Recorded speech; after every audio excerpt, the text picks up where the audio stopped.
Palermo. Rowe. Bagley. Harding. Johnson.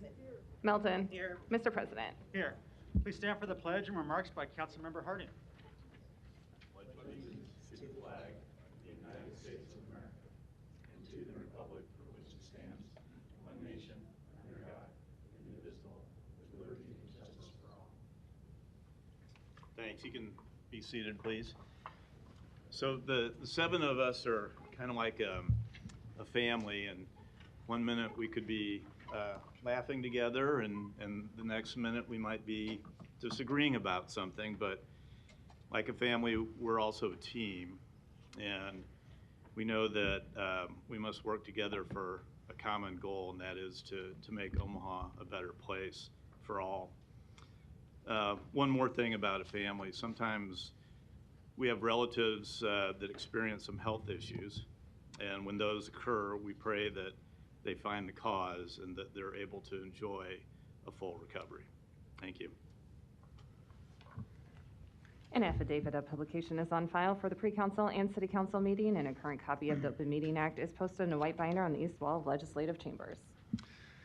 Good afternoon and welcome to the Omaha City Council. We appreciate you being here and look forward to your testimony on our many items today. Please turn your cell phones off or turn them to vibrate. And our first item today is we have a presentation by Councilmember Bagley regarding the Irish ambassador who will soon be visiting Omaha. Mr. Bagley.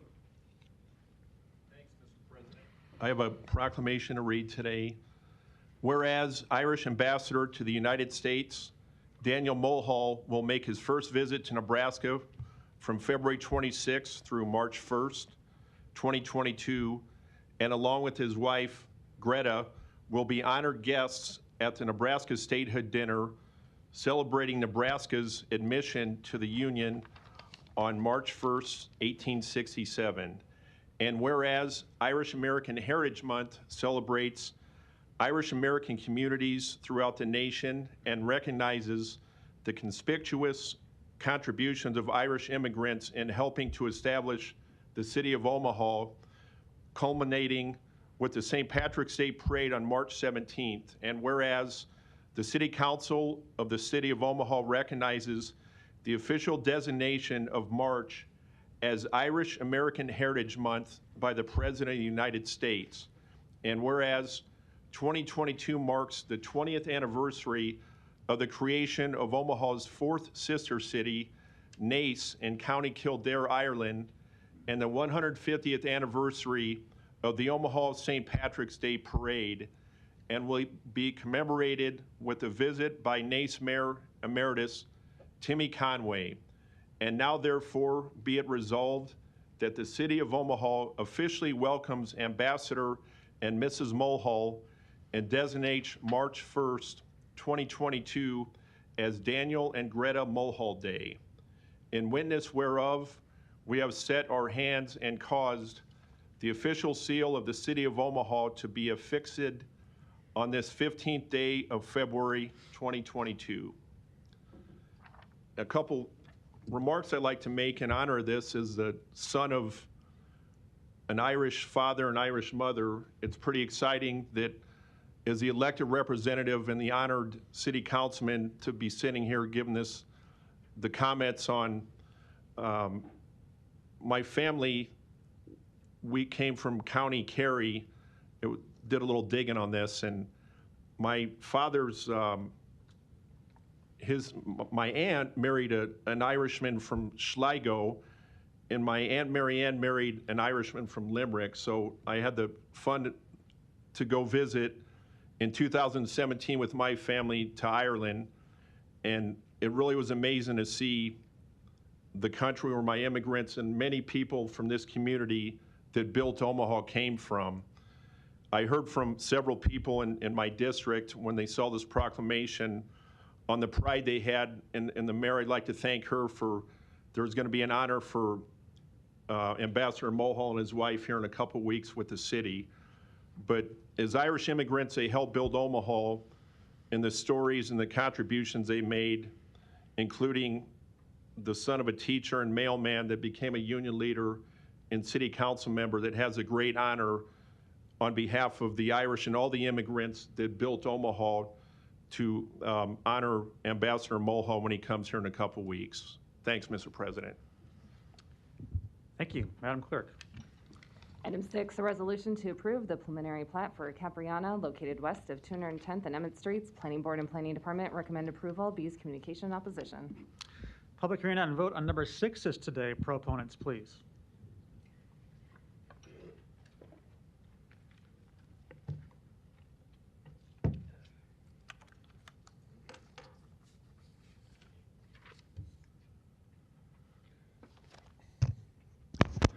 Hi, excuse me, Reagan Pence with Lamprey Nearson, representing my client, 14710 West Dodge Road.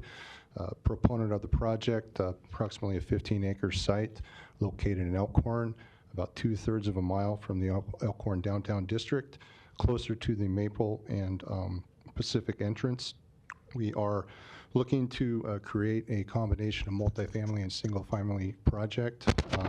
We are proposing to rezone from agriculture to R6 PUD to the south and R5 to the north, with a partnership with Habitat for Humanity for the lots to the north. A little bit more about the site.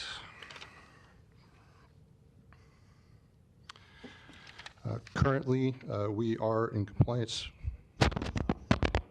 Sure. Yeah, I think, there you go. It might help to push it all the way up to the arm there. Okay, that's good. Currently in compliance with the Omaha master plan. We have R5 to the north. We are designing the R6 PUD designed to the R5 more restrictive zoning standards for the multifamily. The multifamily with the spectrum of multifamily, this is a lower density multifamily. It's a 2-story product. We do have a series of outlots. It is a very challenging site with grading. This parks at approximately 2 to 1, and we have a garage per unit, whether it's built into the building or detached. With regards to setbacks, by code, the side yards are supposed to be 10 feet. We actually have 25 to the south, and then we have 60 for a rear yard setback to the north, so considerably larger than what is required by code. With regards to the buffer yards, there is a 20-foot buffer yard requirement to the south and the east. Again, we are providing a 25-foot setback or a buffer yard to the south and then a 60-foot to the east. So again, more than code is required. Drainage, we are capturing all of the site drainage. We have provided a PCSMP, a drainage study, and a grading plan for review with the city. We have provided a draft traffic study that shows the impact of this project to the Elkhorn Drive and surrounding streets. Currently, there's minimal impact. It still operates at a B level, which is considered also very good. We are providing a connection, public right-of-way connection from the existing stub at Emmett Street to Elkhorn Drive, and then we are extending the stub at Cleveland Street to the south, and then we are also providing a stub to the north. So with that, I'd like to answer any questions. Thank you. Any other proponents on number 6 today? Seeing none, any opponents? Public hearing's closed. Motion and a second. Roll call. Palermo. Rowe. Bagley. Harding. Johnson. Melton. Mr. President. Yes. Item 6 is approved, 7-0. Thanks. Items 7 through 10 can be considered together for Westbury Farm, Replat 2, located southeast of 218th and Karen Streets. Planning Board and Planning Department recommend approval. Items 7 and 8, ordinances to rezone this property from R4 District to DR District and R4 District. Item 9, a resolution to approve the final plat. Item 10, a resolution to approve the subdivision agreement. Public hearing and vote on items 7 through 10 of the day. Proponents, please. Mr. President, members of the council, John Bachman, 10250 Regency Circle. I'm here to answer any questions. Thank you. Any other proponents today? Seeing none, any opponents? Public hearing's closed. Roll call. Palermo. Rowe. Bagley. Harding. Johnson. Melton. Mr. President. Yes. Motion passed 7-0. Item 11, a resolution to approve the amendment to the Downtown Northeast redevelopment plan for a 9-acre project site generally known as 1804 Capitol Avenue, which will consist of housing, retail, office space, and parking. Planning Board and Planning Department recommend approval. Public hearing and vote on number 11 is today. Proponents, please. Seeing none, any opponents? Public hearing is closed. Councilmember Johnson, you're recognized. Thank you, Mr. President. I have a few questions, just for the record, just so that people on the Zoom call as well as in District 2 are kind of informed about what's going on in the community. And so I'd like for the City Planning Department to come up and answer this question and provide information about the components of a comprehensive redevelopment plan, because that's what we're talking about in this agenda item today. Sure. Dave Fanslaw, City Planning.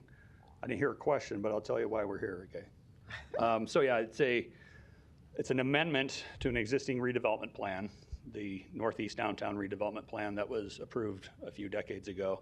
That plan has been amended from time to time as projects come along.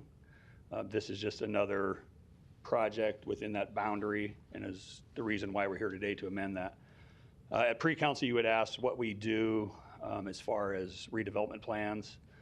So we start out by identifying, obviously, the area and any general direction that we want a certain area to go, with some goals in mind. We do a inventory of existing conditions, so building conditions, infrastructure conditions, roadway conditions, zoning, land use, kind of get all the information about the area that we want to be a part of a redevelopment plan. And then we set out a development plan. What is basically the goal of that redevelopment plan? We usually follow it up with some strategies and a whole bunch of information, again, related to those existing conditions. Okay. And it's a pattern that we follow time and time again. Is there any way, I need to have that information available for my record so that I can review it. And so at this time, I would like to, because I didn't see that as a part of the attachment, any of that extra information, such as transportation. Perhaps you have something in mind in terms of a developer coming in over there at the once was Civic Auditorium. Is there a developer in mind that City Planning has in mind to do something over there? I'm not sure, because that information was lacking. Well, we've been working, because it's not necessarily part of this plan. Okay. But yeah, we have a developer in mind to redevelop the Civic Auditorium site. This particular amendment to the Northeast Downtown redevelopment area was at Planning Board on January 5th, and we sent City Council staff the entire agenda and all the attachments for all of those Planning Board cases on December 30th.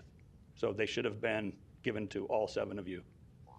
And so did that also include things like on your redevelopment plan, it should provide information regarding public transportation, public utilities, recreational and community facilities, and other public improvements? Again, I don't want to interrupt.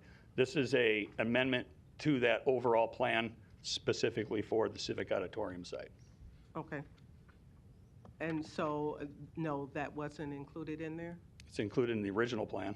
But not when you have an amended plan such as this? I'm gonna look over my shoulder, and hopefully Jen Taylor can come help me out. She helped us author that plan. Good afternoon, members of City Council. Jennifer Taylor, City Law Department. And to be clear, this is an amendment to the Downtown Northeast Plan. The Downtown Northeast Plan from 30 or 40 years ago was kind of an overall general concept as to how we wanted to redevelop properties within the area. Periodically, when we actually have an actual project that comes along, we'll amend that plan to specifically identify and describe that particular project. So in the amendment to the redevelopment plan that you have before you, there actually are sections that describe the existing conditions in the project area, including land use, occupancy, conditions, and zoning, whether or not there's any historic properties in the area, the present valuation of the property that's subject to the redevelopment plan, as well as a description of the project itself, street conditions, grades, utilities, also the project costs, and the projected public financing associated with that. Those are all contained in the amendment that's actually included in your packet that's before you today.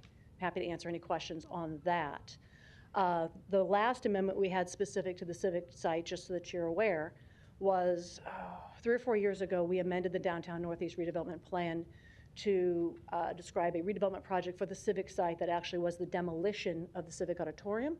And that plan authorized the demolition of the structure and authorized the city to utilize redevelopment bonds to pay for the cost of that demolition. This particular amendment describes a proposed project that we're looking or entertaining to conduct or foster or participate in on the site, describes the project to the extent that there is a general description of the project, what we need to do, and approval of that plan will facilitate us moving forward to proceed with that project. Thank you.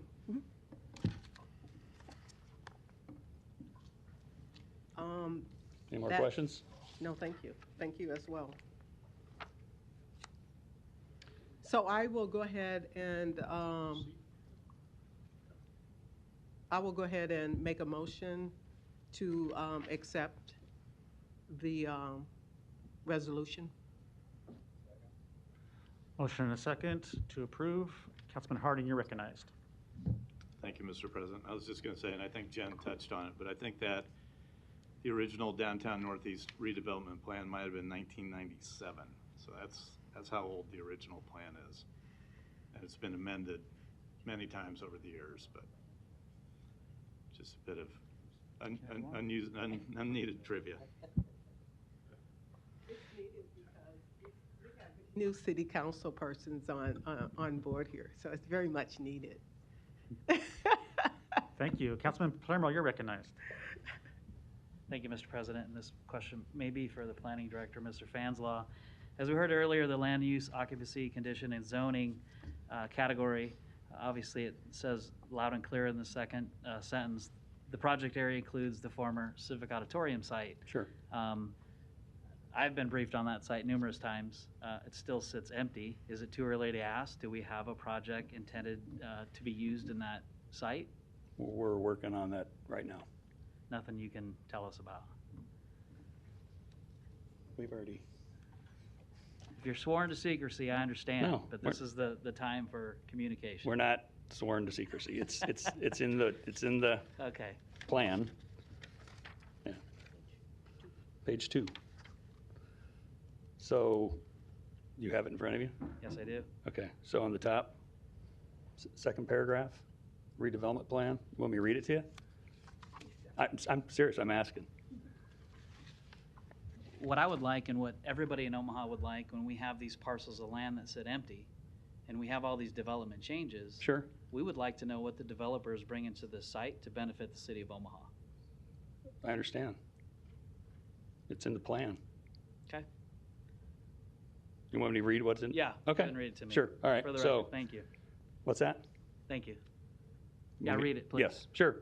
So the redevelopment plan proposes 250 to 300 market unit rate apartments, 120 to 140 affordable apartments, retail, main level, multifamily, 20 to 25 townhomes for sale surrounding the site on either side, and parking. Okay, thanks. You're welcome. It's important that you read that. That's perfectly fine. Thank you. Yep, you bet. Thank you. No further lights. There's a motion and a second to approve. Roll call. Palermo. Rowe. Bagley. Harding. Johnson. Melton. Mr. President. Yes. Item 11 is approved, 7-0. Without objection, we'll move item number 13 up on the agenda next and then take item number 12 at the request of Councilmember Johnson and also the applicant. Madam Clerk.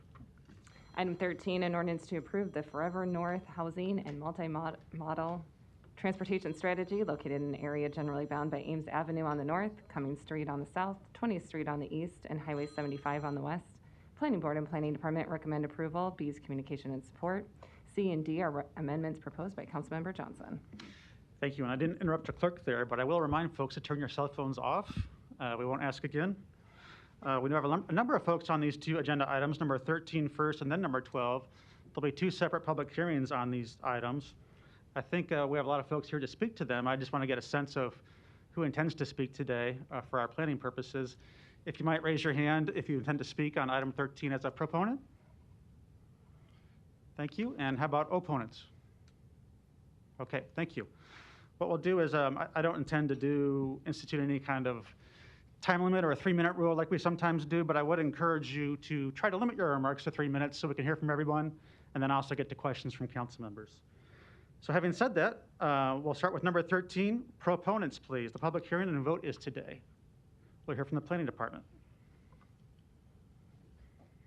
Good afternoon. Kelly Johnston Dorsey with the Planning Department. Forever North is a strategic, action-oriented approach to enhance the ongoing community development efforts and to provide guidance for future development along the North 24th Street corridor. The boundaries are Ames Avenue on the north, Cummings Street on the south, Highway 75 on the west, and 20th Street on the east. The community vision is the North 24th Street corridor developing into a vibrant, livable community that values existing residents, attracts new community members, and offers opportunities and experiences everyone can enjoy. This document is intended to be purposeful guidance that will attract new business, but also protect current businesses and residents. Community engagement for Forever North was largely conducted in 2019. Engagement efforts included focusing community group meetings, stakeholder meetings, mailers, a Facebook page, media coverage, open office hours, place assessments, e-bike rides and tours, a block party, a 2-day community design workshop, door-to-door canvassing, and online surveys. The plan was largely completed in 2019. However, announcements from Metro Transit regarding the Metro Next study put a pause on the plan adoption until that study was complete, as the potential enhanced transit on North 24th Street could shift recommendations regarding transportation and land use.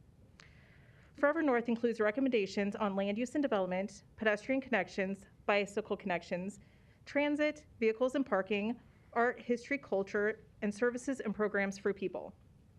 This plan benefited from community support during the Planning Board hearing, and the Planning Board unanimously recommended approval. I will keep my statements brief. Manny Cook was the city's neighborhood planner behind the Forever North effort, and he is here to testify as well. Thank you. And was that my friend Preston Love with his phone that was still on? I just thought I'd bust you there, Preston, but you got it handled, right? All right, thank you. Mr. Cook. All right, yep.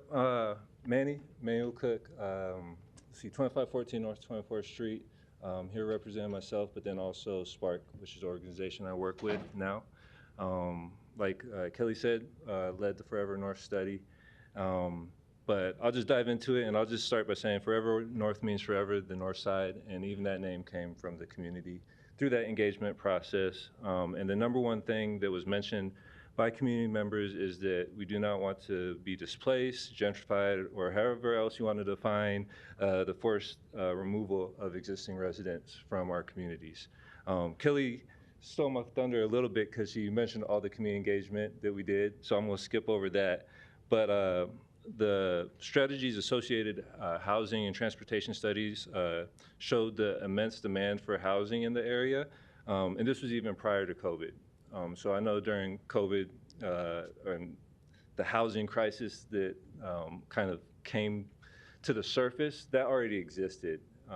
So anyway, a few notes from the study that I think are important are that there's nearly 100 acres of vacant land within a quarter mile of 24th Street, that area from Ames to Cumming, and demand for 90 to 195 new housing units per year through 2037, and this is coming straight from the document, so that's a total of 1,850 to 3,900 housing units within that area and in the surrounding area as well. Some of the organizations that have already referenced this strategy are the state's Missing missing middle workforce housing, the North Omaha Recovery Plan. It was referenced by the city to make sidewalk improvements around the 24th and Pratt area. Metro, I think Kelly mentioned this a little bit too, but they succeeded this strategy by starting to work on new transit along the corridor, or this also helped them select 24th Street or that area for that study and for improved transit going forward. Let's see, streetscape planning by local organizations like the BID also referenced this plan. I try and call it strategy because I know we have a plan coming up next to help. It's confusing sometimes, but anyway, so they referenced this strategy. And then there's been several facade improvement projects, including a project that my organization works on, which we call the Fabric Bays, which is just north of the Old Love Jazz, so 2514 through 2522 North 24th Street. So we've been working with partners to improve those facades and those buildings as a whole, activate those spaces. Also, Spencer's Barbershop is another project, the Carnation Ballroom, and there's a lot of other projects that are underway and will come after the proposed 24th and Lake Development Plan.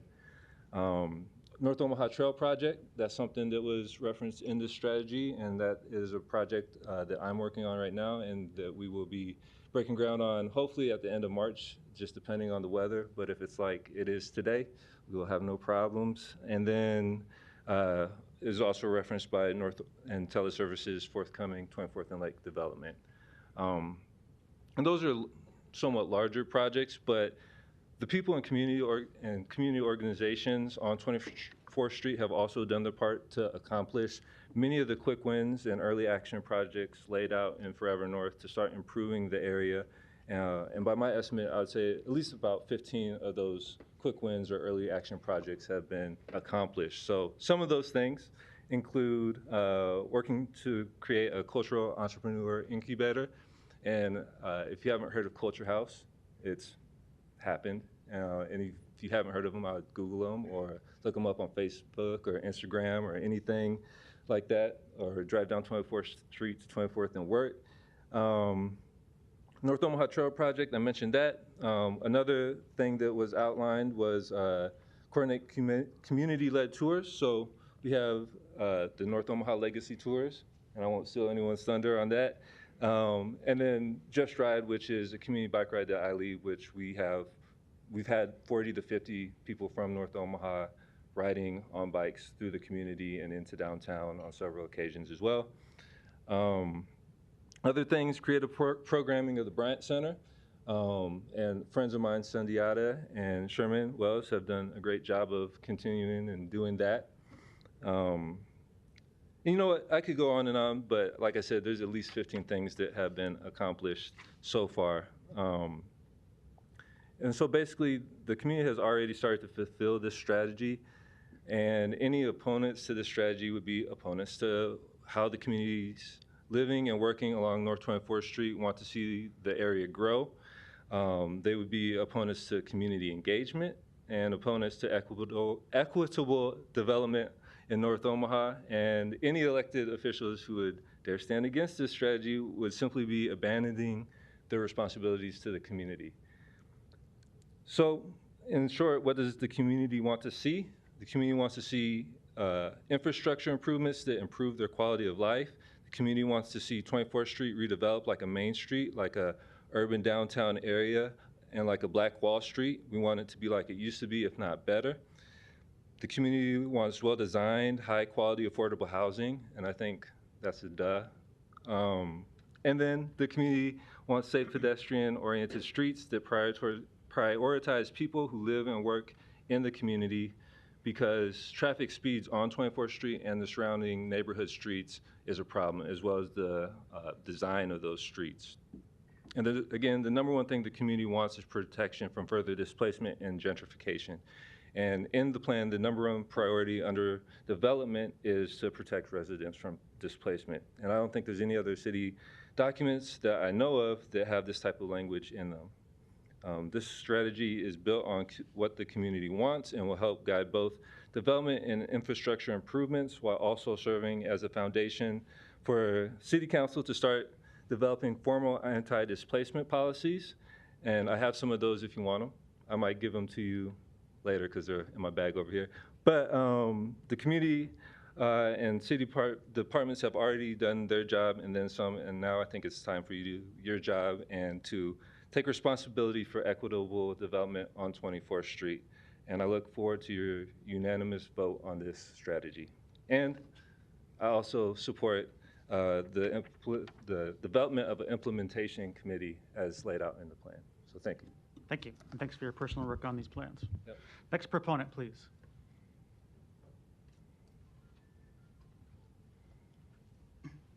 DeJuan Lamont Hayes, 5835 Corby Street.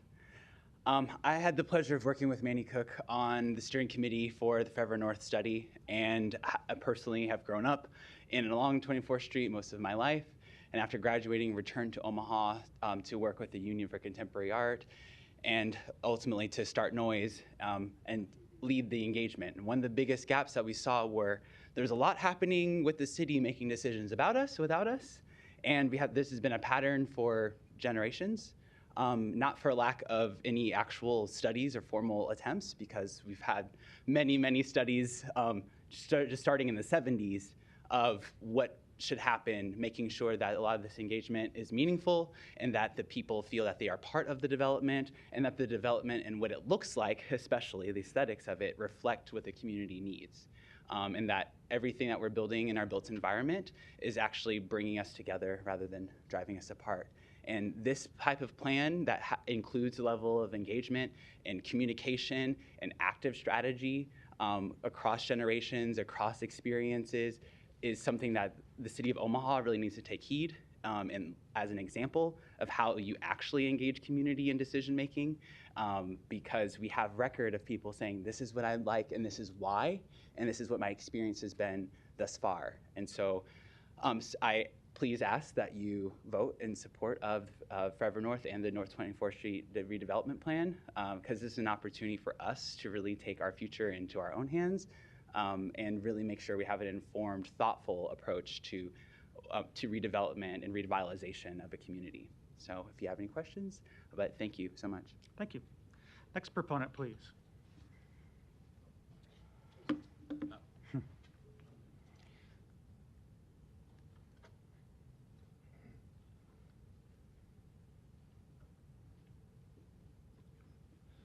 My name is Preston Love, Prestonlove.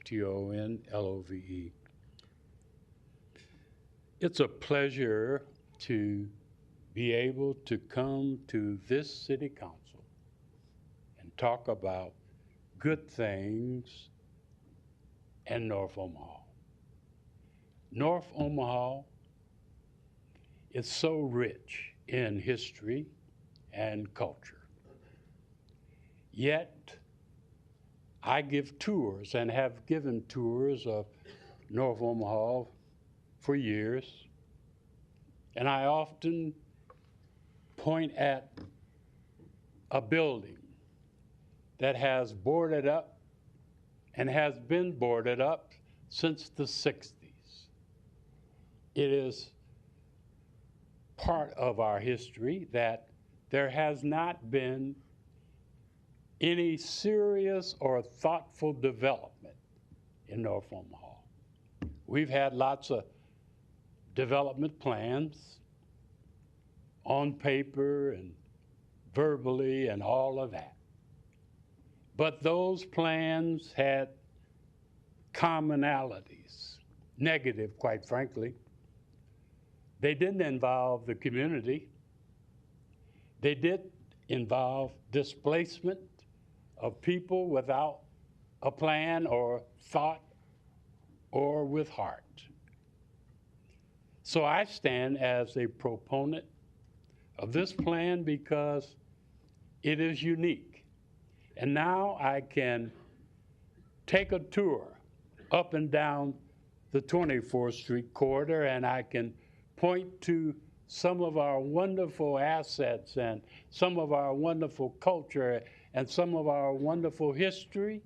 But now I can point to 24th and Lake on the northeast corner and say, that's going to be a new development.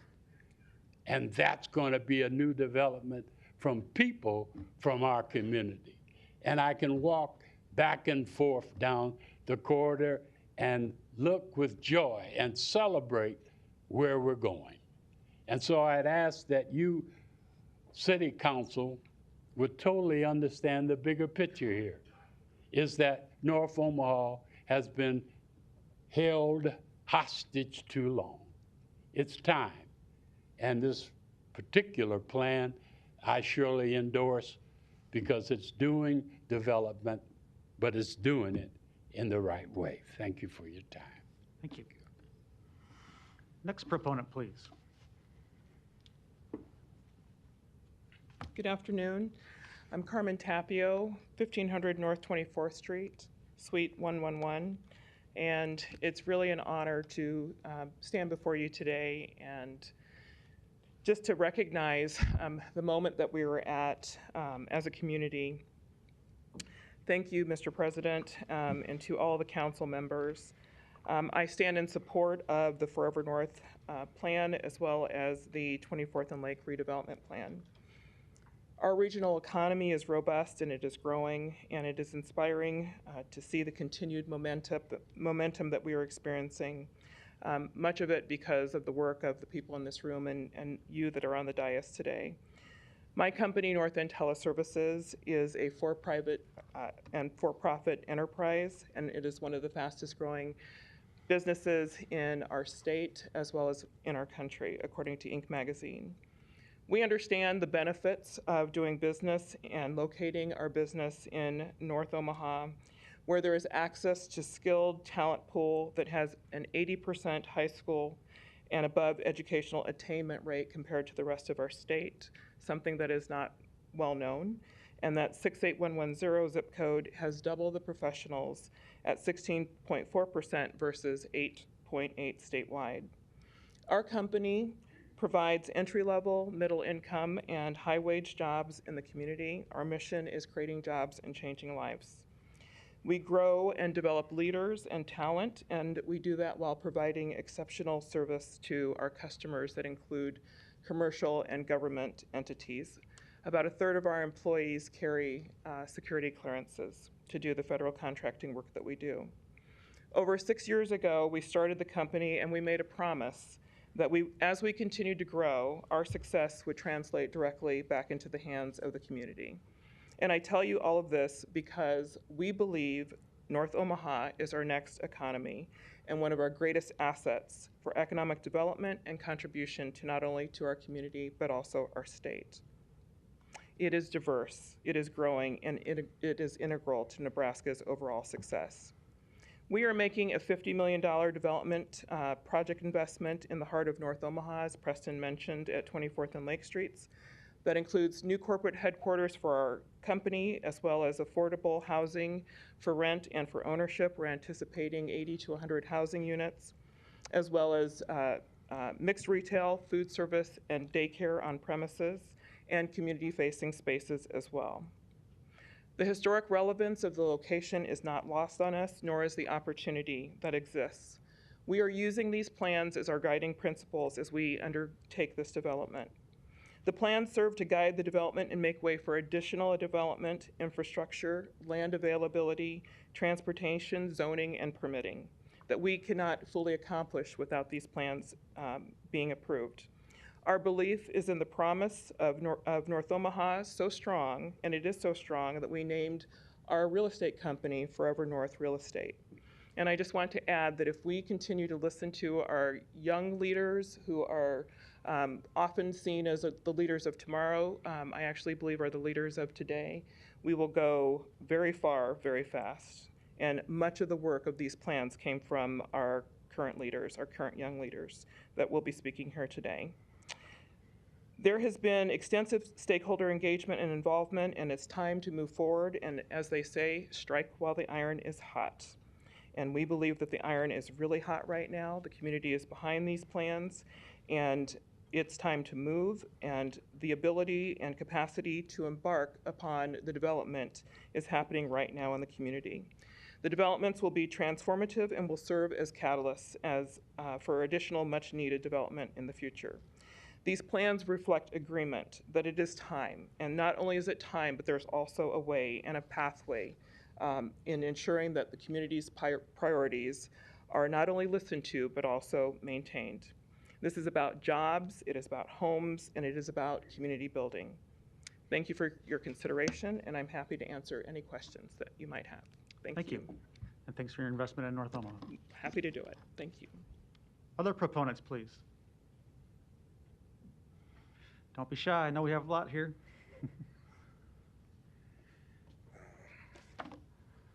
Good afternoon. My name is Dana Murray. I am the Executive Director of the Future North Omaha Music and Arts, 2510 North 24th Street. It's a beautiful day.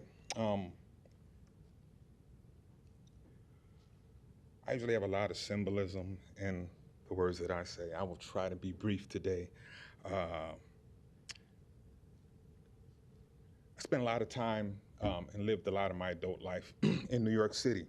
I see the commonality between a lot of our underserved or our communities of color. Knowing that when you speak about it being a black and white thing, whatever the problem, that is easily put someone on the defense. I tend to speak about those things in a majority versus the minority. And the fact is, the minority usually draws the short end of the stick of progress. I'm gonna tell you guys a story. When I lived in Harlem, I used to look out my back window, and the apartment building in back, it was like a U shape, and people would throw the trash out the window down into the alley. After about 3-4 months, the trash would be about knee high. Then the city would come and clean it up. Then people would throw the trash out the window again, and they would come and clean it up. This happened time after time. You go up to Spanish Harlem was pretty clean. You had people out on their stoops, sweeping the stoop up. It seemed brighter, yet you were in the same basic community. I say to myself, God, why are they so uncivilized and savage? As I got older, wiser, I asked myself, what would make a people have that little respect and lack of sense of ownership that they would throw trash out of their window? Because see, I've been all over the world traveling as a musician, and what I've realized is people are way more the same than they are different, wherever you go. Our communities are in a depressed state. That is a fact. Why would they not be? Unless no one knows anything about our history. So why would they not be depressed? So we are either going to instill things that are gonna right that ship, or we're gonna just go along and hope that it just works itself out. I'm not a political person, I'm a musician, right? I've done more talking about what I wanna do in the last year of my life than I've ever done. I'm a doer. I like to get in the trenches and get stuff done. But for the sake of this, I would just like to say that most of what I see is people asking for favors. Can you please do this for me? Can you please do that for me? I'm not asking for any favors, 0 favors. I'm asking you to do your jobs, right? I don't know how many of you saw the documentary on Tom Brady, but what was poignant to me was he said, I always hold my teammates accountable. I'm not asking you to overachieve, to try to go in a game, do anything special. We practice hard. Just do your job, right? No favors. I'd also like to say congratulations for being a part of this historic moment. This is special. It feels somehow different now, right? And you're welcome. What do you mean? You're welcome for all of these incredible blueprints that all these city leaders from North Omaha, there's so many bright, intelligent thinkers and doers that are presenting things that are going to be absolutely transformative to that community. And if North Omaha thrives, guess what? Omaha thrives. Thank you. Thank you. Other proponents? Senator Chambers, welcome. Members of the council, my name is Ernie Chambers. My address is 1825 Vinnie Street. I'm 1 block north of, 1 block east of this little development that they're talking about here today. But my community comprises all of the territory where black people live. My blood is in that community. That community is in my blood. I will be 85 years old the 10th of July. 50 of those years have been squandered in elective office. 46 in the legislature, more than anybody else. 4 on the learning community, which my legislation and my efforts helped to create. I could stand here and give a list of what are called accomplishments and achievements that would cause people to say, I didn't know that, or that's not true. But if you have the kind of personality that I have, nothing that is done is of any value if the problems that were being addressed thereby continue to remain. Black people still have our vote diminished. Our political power that we should have as a result of people in office is not there. It's what they call de minimis. Our presence, but no power. I saw that as a young person because I did a lot of reading. I read white people's books. So I decided when I got into the legislature, I would learn the white people's rules and beat them at their own game, which without boasting and without being successfully challenged, I succeeded in doing to a remarkable degree. When I used to come before the city council, it was in an old building. This didn't even exist. I was in my late teens. There was a fellow named Jacob Berger who ruled the council and in effect the city with an iron hand. He was known as the speaker with a silver tongue. And as a youngster, I said on one occasion, it's nice to be a silver-tongued orator, but that orator needs to be careful that that silver tongue does not turn on him and cut his own throat. I even ran for that city council. The elections were at large, no chance to be elected, and I knew it. But it gave me an opportunity to talk and demonstrate that despite the ability that I had, I would never be elected as long as white people had to vote for me. So I got a bill through the legislature. It was vetoed 4 times. The 4th time, I overrode the governor's veto and required the election of the council by district. And without exception, I don't believe one of you who are on it now would be on this council if it were not by district. And white people resent what I say because I don't come with my head bowed, my feet shuffling, my thanking white people for everything, because substantially speaking, substantively speaking, nothing has changed for us from the time I was a small child at Lothrop School, which was almost all white, and they read a story called Little Black Sambo. I was the black child in the room.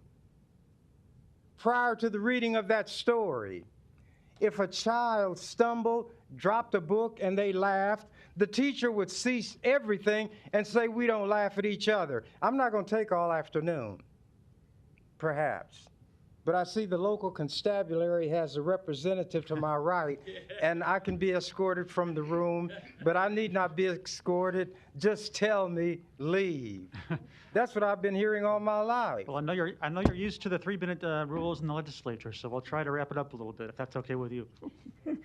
I couldn't understand you. I know you're used to the time limits in the state legislature, so we'll try and keep to a shorter timeline if possible, so we would encourage you to wrap up their remarks as it pertains to item number 13. You said the time limit?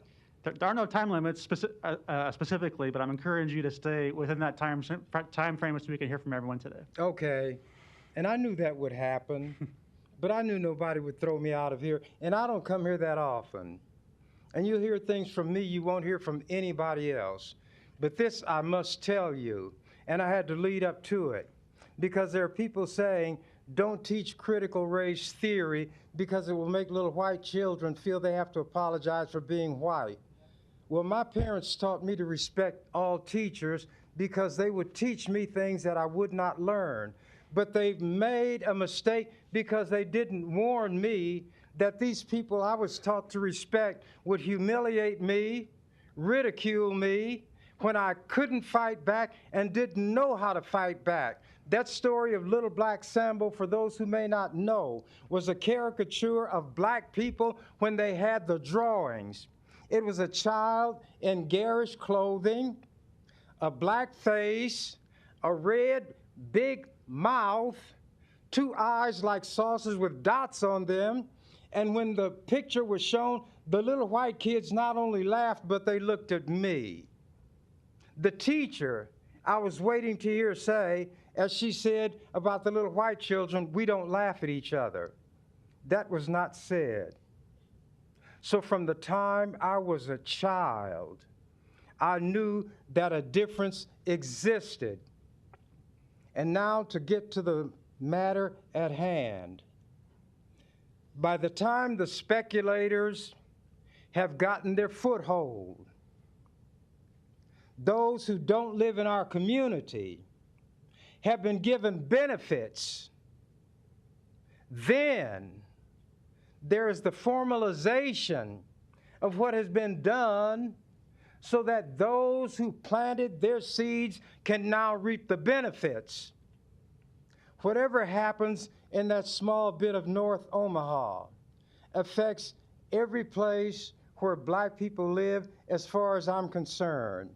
My arm is a small percentage of my body, but if it was cut off, it would affect the whole. I want black people who are going to shout Hosanna to pay close attention to the development in that area. Maple Street on the north, Clark Street or Franklin on the south, the highway on the west, and 20th or Florence Boulevard on the east. I've lived in that area all my life. A bicycle ride from where I was born. So I'm not going to stand up here and condemn you for what you're doing, but I'm not going to praise you either.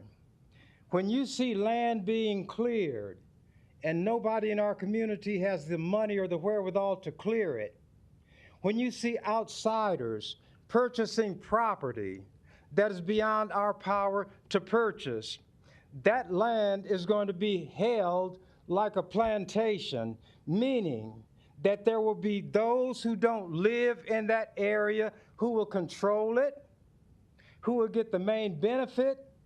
But as with the story of Lazarus, then I'm going to stop. They will eat the crumbs that fell off the rich man's table. And some people think that the only dog in the Bible mentioned had a name, and the dog's name was Moreover.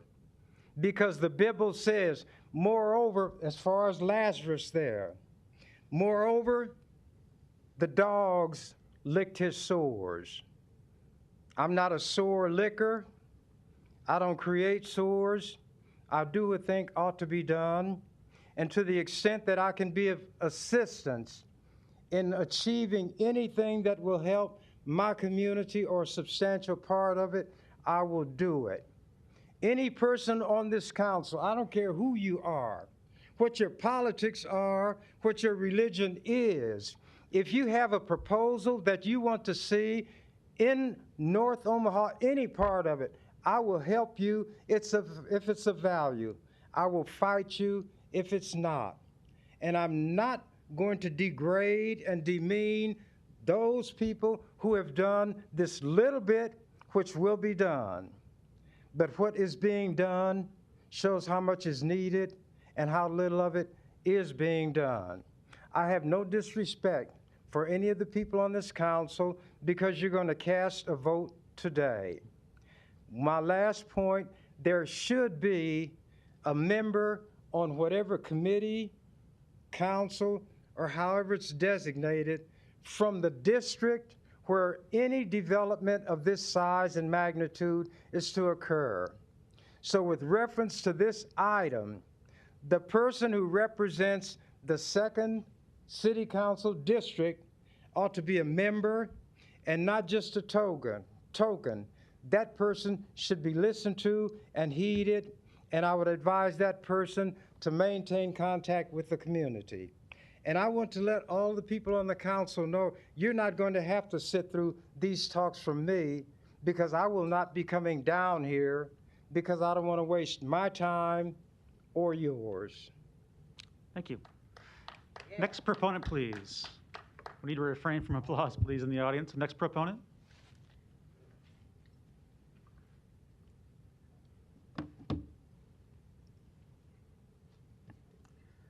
Thank you for the opportunity to speak on behalf and support of the Forever North and 24th Lake redevelopment plans. And I want to thank the City Planning Department for all their hard work and for all those individuals who already spoke about the support for this program. My name is Ralph Kleinsmith. I serve on the North 24th Street BID as Secretary on behalf of Lozier Corporation, where I have worked for over 25 years at, and many of those years and countless hours on 24th and Sailor at our West Omaha plant. It's kind of ironic how we call it West Omaha, but that gives you an idea how long we've been in North Omaha. That was our West plant operation, built across the street from our East plant operation. Our engineers were very creative. And your address, just for the record? I apologize. The exact address of West Plant is 4224 North 22nd Street. Lozier has been an avid supporter of the North Omaha community for more than 66 years. A brief history of the company's involvement in the community demonstrates our roots are deep in North Omaha. The company was established in 1956 with an office and manufacturing plant on North 21st Street. That was our East Plant operation. In 1970, with the support from the North Omaha community, Lozier expanded our manufacturing operations by adding over 200,000 square feet across the street, which is now our West Plant, North 22nd Street operation. Today, that position and that facility provides jobs, good paying jobs for over 200 employees from the community. The company again expanded in 1976 with the help of our North Omaha community. We added 3 facilities of very high paying jobs, good paying jobs, livable wage jobs on 6336 Pershing Drive. We put in facilities that equal to over 1.2 million square feet and 1,000 employees. These jobs provide the community starting wages of $45,000 a year up to an average of, depending on what skill position it is, $65,000 to $85,000 a year. So these are very good paying jobs that we can offer this community. And we need this community, because I can assure you, and I stand here today stating a fact, that Lozier could not have become the nation's leading manufacturer of retail display shelving without the support of the North Omaha community. Today, Lozier, like all businesses, but especially those in the North Omaha community, are faced with continued labor shortages and are challenged with hiring, recruiting, and retaining employees. For the past 60 years, we've watched a deterioration of the North Omaha community, the continued loss of affordable housing, reduced businesses, reduction of good-paying jobs have plagued this community. This needs to stop. The opportunity with the Forever North and Forever North and 24th and Lake redevelopment plans has the opportunity to change this narrative. These plans begin to address the lack of housing for seniors and the lack of new family homes for those that wish to move back into the community. These plans will help address safe, affordable housing for all families. The multimodal transportation system will also improve transportation for those individuals wishing to have transportation back and forth from the jobs that are brought into this community. These plans and funds would transform the northern part of our city. And we know investments like these, they work. We've seen it time and time again. We've seen it Blackstone, Midtown, Downtown, Benson, Exarban. These plans work. So I implore you to look at this plan to implement in the northern community, North Omaha. The investment back into our community is long overdue and would yield many benefits for the entire city of Omaha and the metropolitan area. Thank you for your consideration. Thank you. Next proponent, please.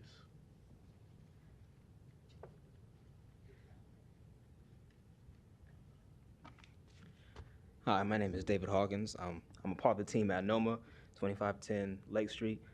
Also speaking on behalf of myself, 2703 North 62nd Street. I'm a young professional musician here in Omaha, Nebraska, and music it's always been a huge part of my life. Began drumming on pots and pans when I was 2 years old. I remember playing in drill teams around North Omaha and playing at church. But it wasn't until I was probably 16 years old that I was afforded the opportunities and resources that I needed to develop as a musician. And that was outside of my community growing up off of 48th and Ames. I had to go to Burke High School, which happened by chance. I'm glad it happened, but it happened by chance. And it was there that I met people that shared the same passions as I did, that gave me resources, that gave me mentorship, that opened my horizons to a lot of different things. Not only in music, but also in life. It was a catalyst for, the kind of person that I wanted to be. And it wasn't until that time that I realized that I could be it, that I could be a professional musician, that drumming was even something that I could do for a living. I had never met anybody in my life that made a living playing drums, but I did that. And I saw so many other things in this endeavor that I could do. And I realized a passion, but I also realized a dream that I didn't know I had. Beyond that, I realized I could do it. But none of that happened where I lived. None of that was a perspective that I was able to see walking outside or hanging out with my friends or doing something down the street or even going to my community centers. It was sports, it was basketball, it was church, good things, but that was it.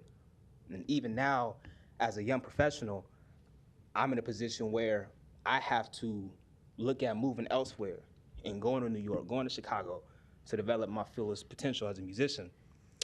And for a city with as much musical depth and history and roots as Omaha, that shouldn't be the case. That's something I wish that I would have had when I was 2 to 16, that I could have dove into more and spent more time enjoying what I enjoy every day now. And it's something that I'm still in search of now. It's something that I wish that, my friends that made other choices, that had some of the same inclinations that I did, but they never got to see those perspectives, so they chose to do other things. And every day I run into somebody that, we were beating on tables together, we were making up songs on the playground, but they're doing something that is never going to take them outside of where they are, or they're going down here, or I can't talk to them because they're dead or they're in jail. And that really could have been me. I was at a crossroads where my parents told me that's part of why I went to Burke. We won't say by chance. My parents took me out of the environment that I was in because they had to. Because they had to do that to show me and put me in a position to realize the stuff that I was supposed to be. That shouldn't have to happen. for me was music, so that's all that I can speak to. But there are things that are happening in North Omaha that will greatly benefit from these plans, and I'm a strong proponent of the 24th Lake Street Redevelopment Act, as well as Forever North. Thank you very much. Great, thank you. Other proponents, please. I promise I'll be brief. I tend to be long-winded, so definitely will be brief. My name is Mitch Strong. I'm the Neighborhood Revitalization Manager at Habitat for Humanity at 1701 North 24th. I'm originally from New York City, and I came out here to Lincoln for school a long, long time ago, 1992. And something happened to me there that that Ernie Chambers actually helped me out with, made regional news, national news, and I did not like Nebraska after that.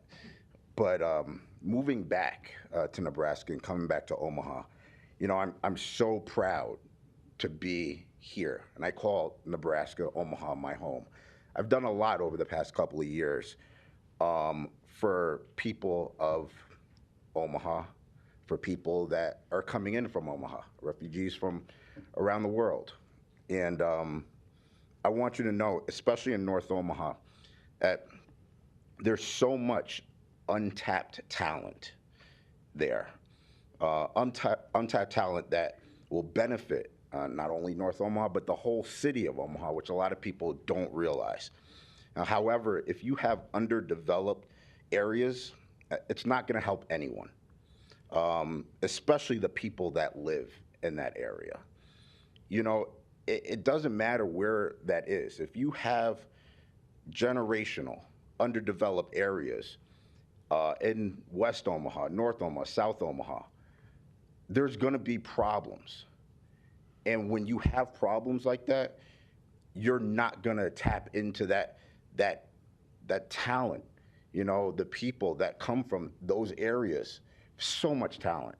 And I think right now is a perfect time to really see what Omaha can do on a national level, on a international level.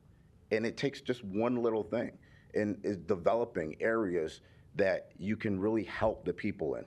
And those people will help themselves, and they will help Omaha. So again, I said I was going to be brief, and normally I'm not like that, but that's it. Thank you. Other proponents, please. Mr.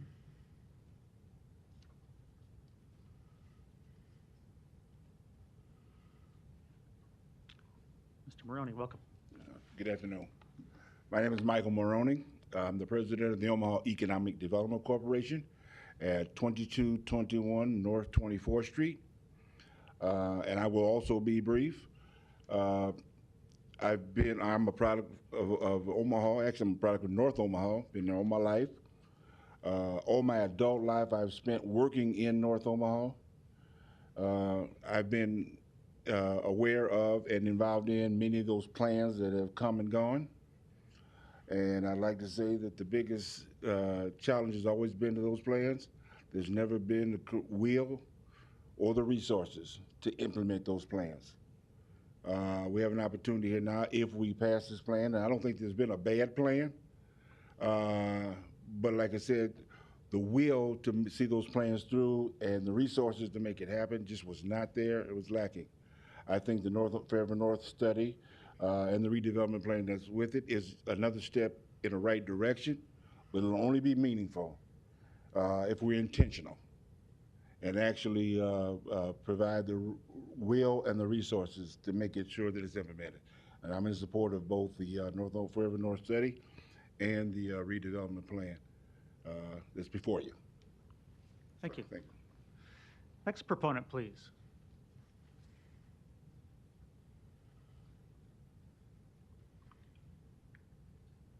And to give me a sense, how many more proponents do we have that are going to speak? A couple more? Okay, good.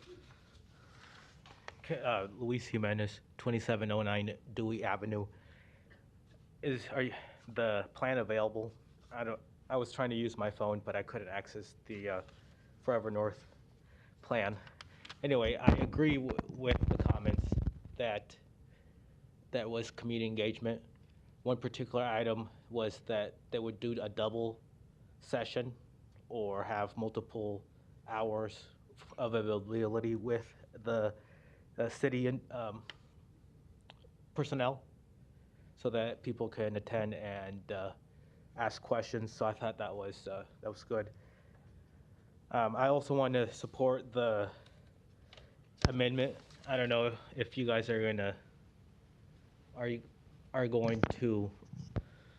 move for it, but there's two amendments, and I did read it, and I think that moving from here, if you're only going to listen to the business improvement district as it's listed here on the amendments, younger generations and emerging leaders, arts, history, and cultural stakeholders along North 24th Street, property owners and renters, technical staff from the city, MAPA, and Metro Transit, elected and appointed officials, representatives from community groups and organizations along North 24th Street, such as the Empowerment Network and North Omaha Neighborhood Alliance, NONA, and other community groups and organizations approved by the BID and members of the FNIC. I think that would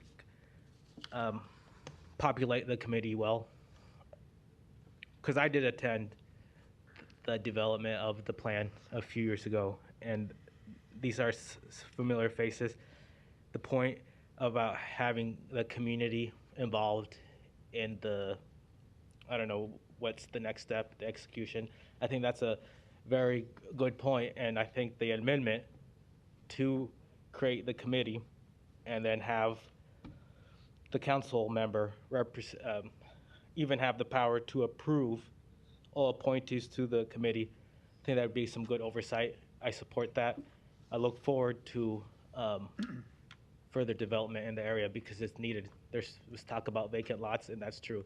You don't have to go far in the area to see a vacant lot, and that's something that is going to take money to happen to get development there.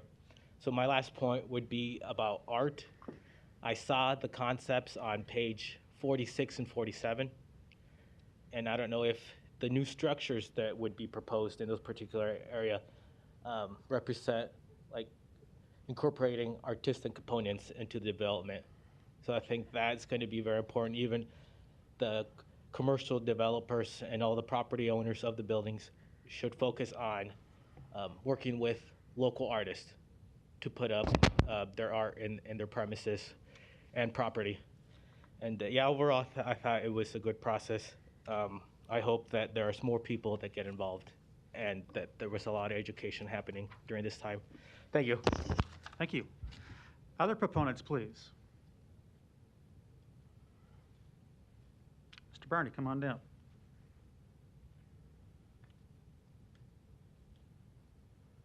Then we have one proponent by Zoom after this, too. Good afternoon, Council. Willie Barney.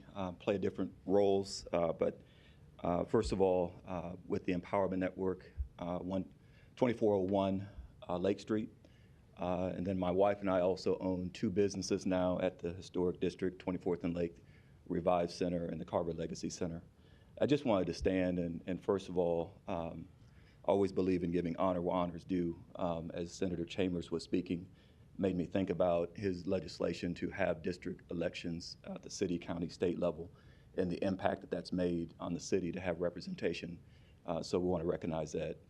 We just heard a couple speakers ago from Michael Maroney. Working alongside Michael for the last 15 years, I've seen what he's put in and others have put into this work. And if you look at 24th Street, even though we know that there's more work that needs to be done, but if you start at 24th and Cumming and you look at the McDonald's and you look at CHI and you look at the learning community and you look at the Omaha Star Building and you look at Fairdale Village and you look at where the Union is and you look at many of the things that have happened along 24th Street to create the catalyst movement for where we are now. A lot of that was really done with the hands of Michael Maroney, his team. And so I just really want to, first of all, honor his work and the legacy he continues to build along 24th Street. I also want to recognize a partner that's been along with us for the last 15 years, Vicki Quates-Ferris, the work and time that she's put in. We were a part of one of those plans 10 years ago, the North Omaha Village Plan. And I want to recognize Manny and his team, the fact that they recognized that that plan, that they were building on it with the Forever North study. We had some conversations just in the last few days. I was down in Lincoln, and as Mr. Maroney said, one of the key critical components of this whole thing is once the plan is there, how is it implemented? How are the funds aligned? So I'm excited to see that this is really an acceleration moment.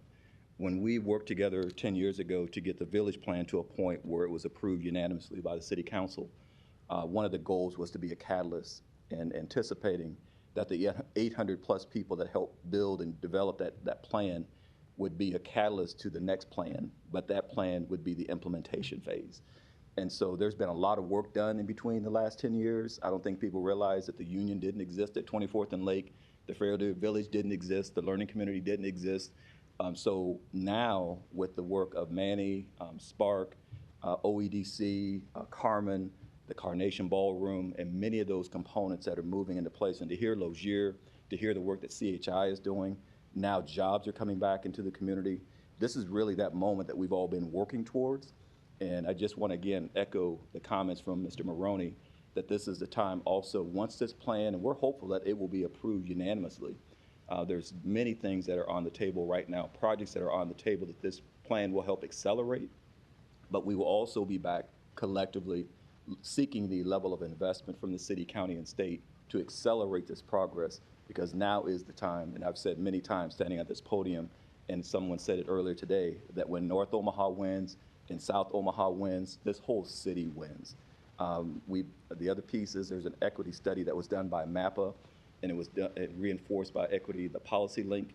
It says that $4 billion, and this is going back 5 years ago, but $4 billion of economic activity will be added to this region when North and South Omaha reach equity with the rest of the city. If that was 5 years ago, I would imagine it's probably $6 billion that would be added to the economy when North and South Omaha receive the level of investment. So I just want to say thank you. I'm prayerful that it will be a unanimous vote today on both plans, and we stand in support of an implementation team that will take this forward. So thank you so much for your time, and want to thank the Forever North implementation group that will be formed beyond this. Thank you for your time. Thank you. Thanks for your work too. Other proponents in the audience? Seeing none, I want to go to the proponent on Zoom. Ms. Krieger, you're recognized. We'll get you off mute here in a second.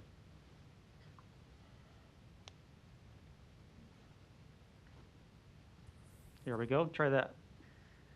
Thank you, President Festerson. Jennifer Krieger, Greater Omaha Chamber, 808 Conagra Drive, Suite 400, 68102.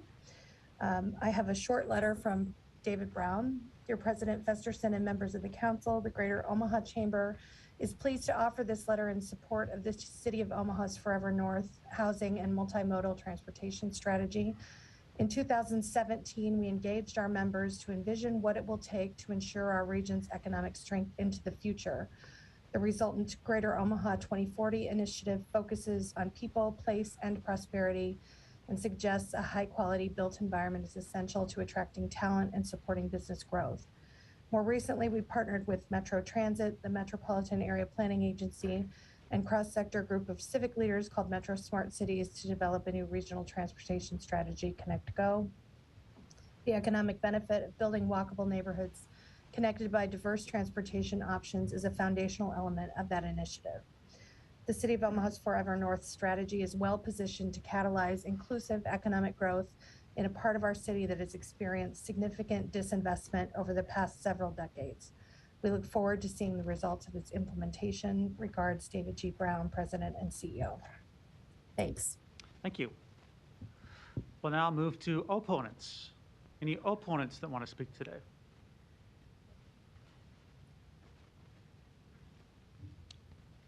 Hello, my name is Gwen Easter. I live at 2895 Benny Street in Omaha, in North Omaha. I grew up in North Omaha. I decided to come down here and speak because I'm not going to say that I'm against this plan, but what I'm against is how all these plans have affected my life and other people's life. everyone wants to talk about the plan that they put together 10 years ago. Well, that plan hurt my business, my organization, my livelihood. I had 2 daycares. 2 daycares. I still have one housed in the same place. I had a little small t-shirt and little store that I turned my garage into a nice little store that I worked hard for. I started my organization and my daycare in 1999. And my organization in 1999 and my daycare in 2000. I was an AmeriCorps Vista volunteer before then, tutoring kids in Omaha Public Schools system. So I created a housing program, a tutoring program for kids. I had an adult GED ESL program. I've done over 15 Safe Night Youth rallies since starting my organization. I started out in a small little house in North Omaha, and I worked my way to purchase my property on 3rd and Benning. I had teachers, volunteers, staff. I tutored kids who was dyslexic. I tutored adults who were dyslexic. I had teachers doing the same thing, helping. A work experience program, helping parents. Worked with DHS and many organizations, Lutheran Family, Heartland Family Services, Lutheran. All of these different organizations sending their clients to my programs. When there was no one helping families and children in my community, in my area. And then here we go. Here comes people to come in my community.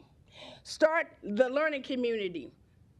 And other programs duplicated my programs and services. Pushed out my daycare business and want to act like my organization and daycare is irrelevant.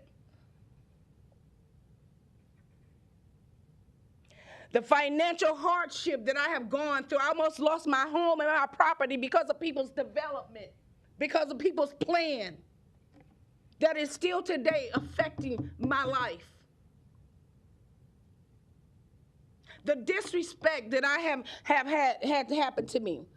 Let's talk about also the over 200 private child care business owners who work just as hard as I did for my organization and my daycare and serve this community with all my heart.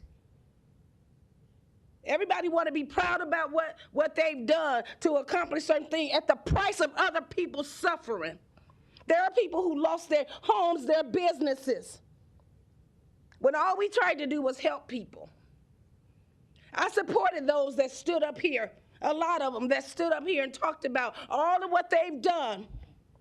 When I was that young entrepreneur, I went to Mr. Maroney's business program. They saw me work hard to get my business and my daycare going and my organization that I freely did. I'm going to speak on for the voices that don't have a voice, the low-income families who are being pushed out of our community. We can say gentrification, we don't want to be gentrified out of our community. I almost lost everything because of other people's plan for our community. People who don't even live there, didn't grow up there, don't know the struggle that we went through. The lack of disrespect that we have had all these years. Of course, we want things to be developed in our community. We want jobs and we want companies and we want all of those things that every other organization, every other district has in their community. But we don't want to be pushed out of our community. People duplicate my programs and then want to act like liars who want to sit up there and act like they just been working hard, paving the way, doing things when they know they lying. I supported a lot of people in this community, a lot of organizations. I got behind their plan, not even realizing they were coming to take my business away from me, lose my home. I forgave them people. I really did. I had to do a lot of soul searching and a lot of praying. And ask God to help me to forgive these people. Because all I really tried to do was help people in my community. Because I understood what the problems was in my community. Because I lived there, I grew up there. So I'm saying to you all, while y'all putting y'all plan together, what about the people who live there? What about the people that's being displaced? Affordable housing? Why is it that we can't define affordable housing? Because that property that's up on 30th Street that everybody's so proud of, it's not affordable for everybody. Somebody making $9 or $10 an hour or doesn't have a voucher from the Omaha Public Housing, they can't afford to live there. One of my programs that I made sure that I kept was my housing program that I've had for 23 years. And I get calls every day from people that call 211. A lot of families are struggling, can't pay their bills. Some of these people are living in their houses, living on their family couches or a friend. And at any moment and any day, they can be put out of their homes. But we want to talk about affordable housing. These apartments are not affordable. Where's in the plan that's going to guarantee that we're going to get to stay in our community? Where's the plan that's going to guarantee that those families that had to move out? And what about our daycare businesses that we're having to compete with free daycare down the street that they so proud of? A lot of these places, it's not even teaching our children. Want to push sexual things upon our kids and all kind of stuff. I want to know, what plan do you all have to make sure that we as a community stay in our community? Because look, what I'm looking at, it's a lot of people moving in and a whole bunch of us moving out. I'm not against development, and I'm not even against the hard labor that these people have worked for. But you know what? Remember us too. Remember those that was forerunners who came before all of y'all, before you came over here and duplicated our programs and our services. Every time I turn around, we all getting downplayed every time. We got to prove ourselves. We got to prove ourselves to the legislature. We got to prove ourselves. We worked hard. I worked hard for everything that I have. And I'm still going through. I'm still dealing with things because of people's plans. You talk about y'all coming and talking to the community when most of you are talking to your little partnerships. You're not thinking about the cost of everything. They didn't care. They didn't care that we was losing our businesses, downplaying other people's businesses. The child care industry, that's one business that we strived in. We black people was dominating in. And they had to come and try to take that away, to put up these centers. Who's sitting up here researching our children? Nobody's saying nothing. And don't talk to me about the white man, because black people helped push my business out. I worked hard for everything. Ms. Easter, I'm going to have you make sure you're addressing us. And could you summarize your comments, please? We've had others to get to, too, and Councilmember Lights on. I'm done. All I want to say is this. Before y'all pass this plan, I would like y'all to think about those low-income families that need real affordable houses. I want y'all to think about the struggle and the work. I would like to get back to working with my families and my children like I was. But I got to go up here and come down here and do all this stuff while I try to figure out how to get kids back in my business because of people's plan. So think about the low-income families and people who have a voice, because they have a voice too. They residents of this community too. Thank you. Any other opponents that want to speak today? Seeing none, public hearing is closed. Ms. Johnson, you're recognized. Thank you, Mr. President.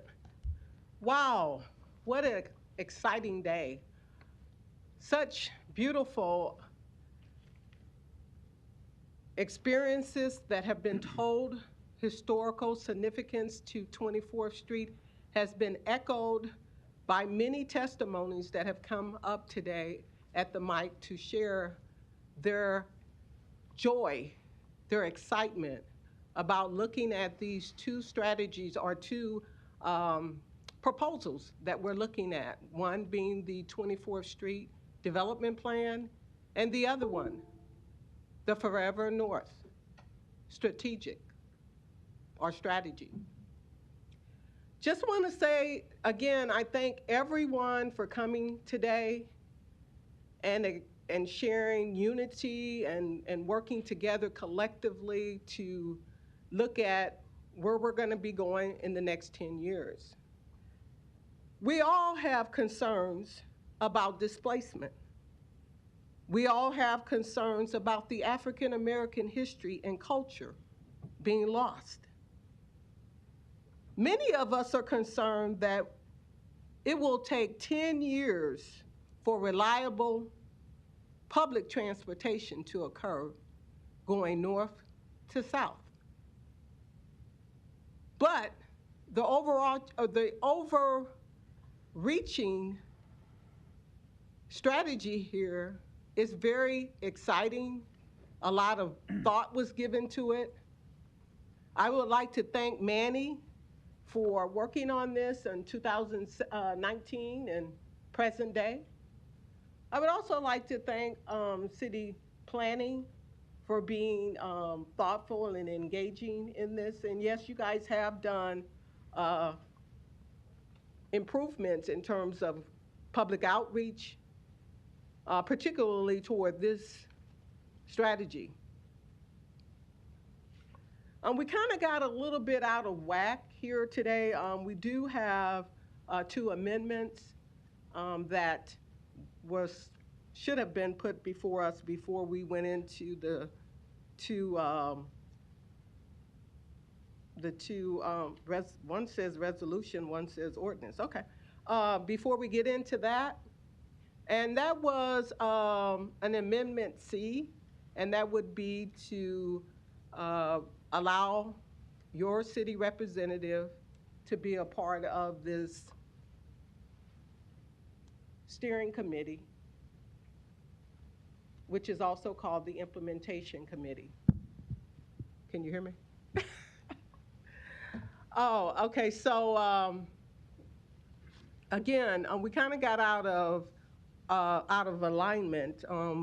The first thing we want to talk about is the Amendment A or Amendment C, which would allow me to be a part of the steering committee. I would also like to echo on the fact that this is kind of like out of order because a city representative really shouldn't have to ask to be a part of a committee. That should just be automatic. But for some reason, we decided to do this to provide unity. And not only the city saying, hey, it's time for a new day, time for North Omaha to have its day, for a significant change in North Omaha. We wanted to put these 2 amendments forth to you to unify the community and get the city of Omaha behind that support by saying, hey, we're going to have the representative there, and then the other section would be that representative would also pick who would be a part of that committee. The long history that we have in North Omaha, in District 2, we are unable to, just haphazardly implement these plans. Like Michael Maroney said, there has been a lot of development plans placed forth in North Omaha, and it is very important that the implementation of this plan is done intentionally. We would want that plan to be well thought out. We would want participation in the community to bring this forth. So My first motion would be on number C, would be to, again, signify unity in the community by assuring my participation into the implementation committee and being a member there. So I move that we do that. I'll second the motion to approve 13C. Are your remarks complete for now? Yes. By seconding the motion, I'll just add that I'm also quite encouraged by all the testimony here today and all the partnerships that are represented here today. Councilmember Johnson and I participated on the State of North Omaha call about 3 weeks ago with over 400 people involved in that discussion, most of whom are here, or lots of whom are here. And I was also really encouraged by the opportunity and the moment and the enthusiasm and the unified voices on that call to do what we're talking about doing today, as well as supporting the many private projects represented by this Forever North transportation strategy and multimodal transportation strategy, but also the 24th and Lake redevelopment plan that we'll talk about here next.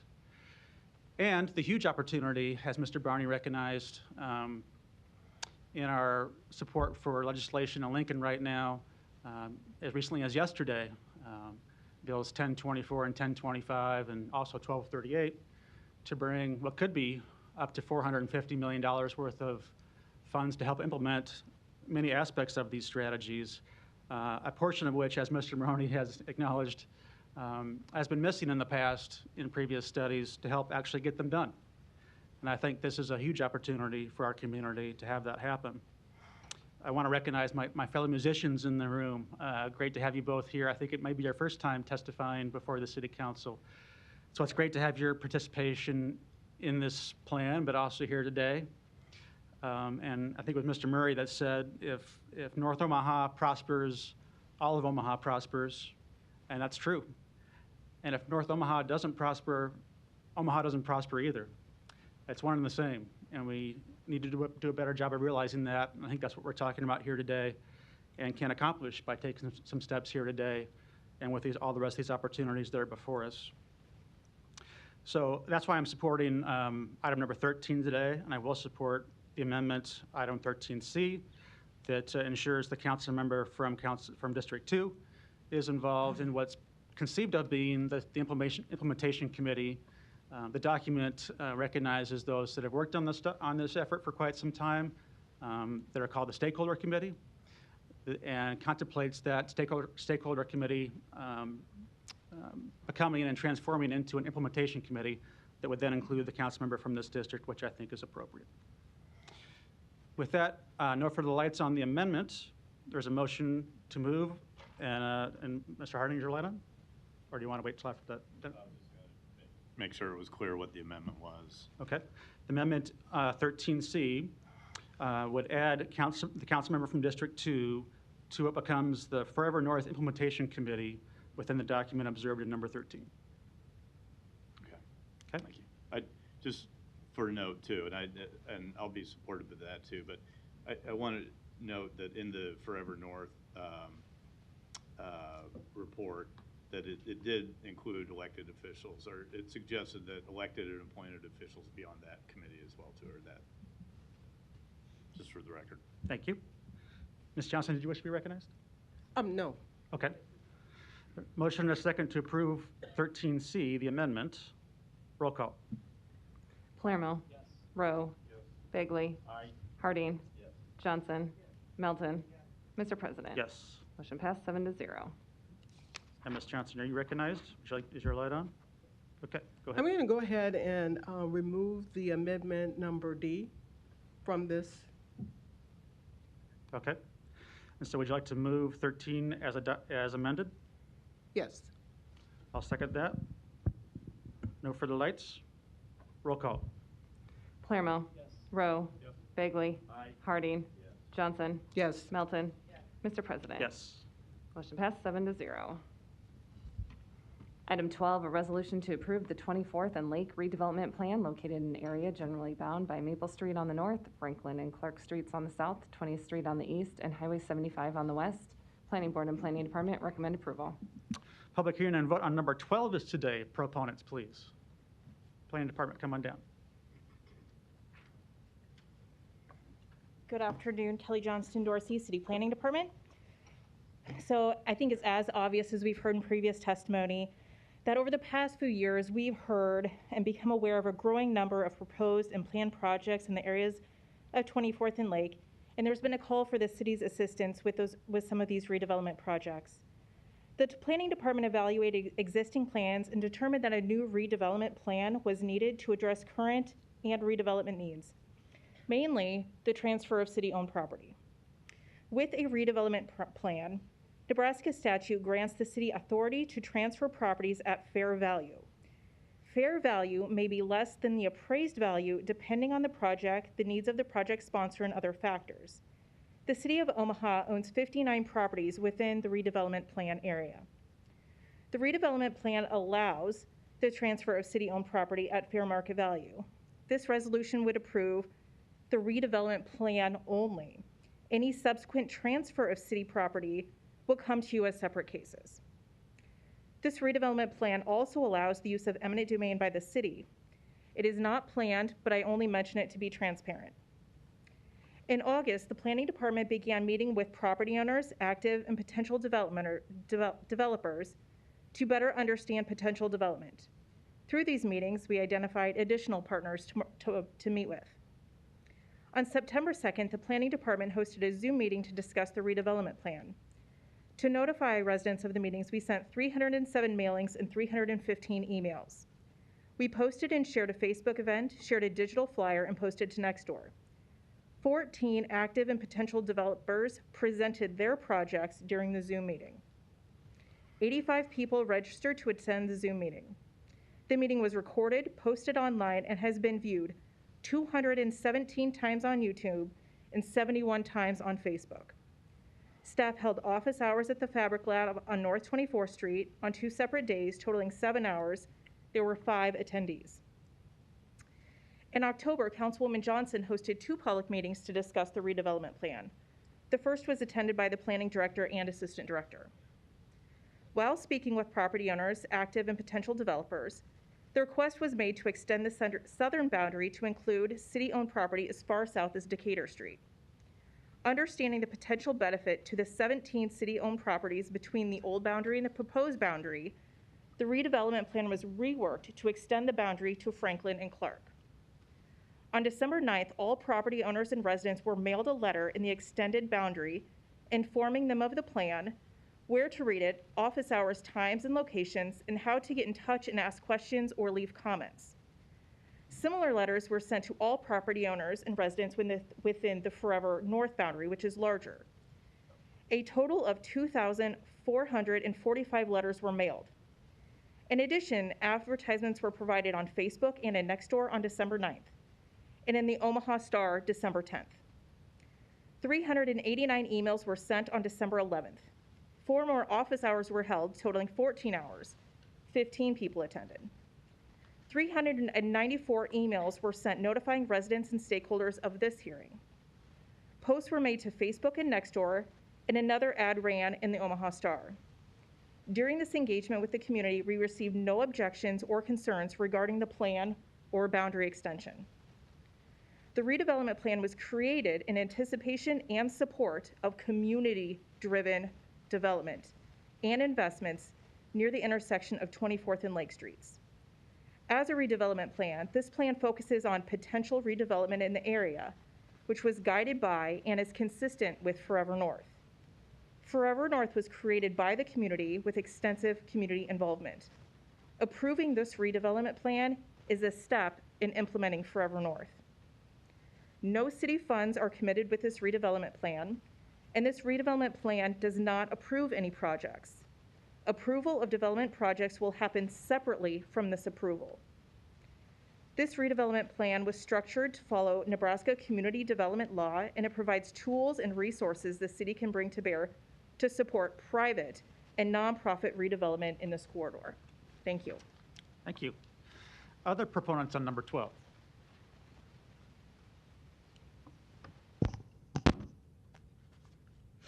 Good afternoon, President Festerson and City Council members. I'm normally not speaking on topics like this, but my testimony will give emphasis to some of the statements made by Kelly and make a few other points.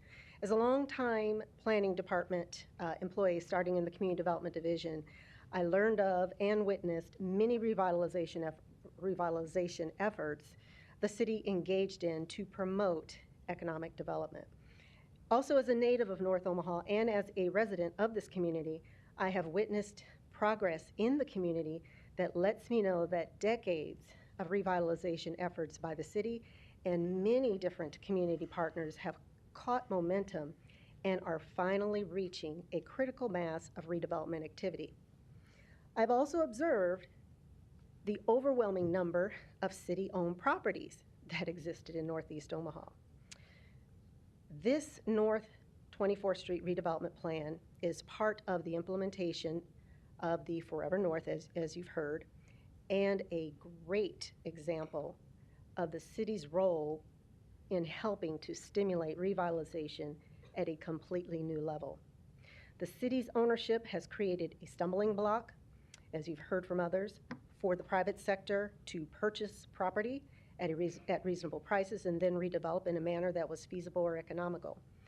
The city is working toward getting out of the business of owning property in North Omaha, and I believe that's what this North Omaha community has been applauding and wanting.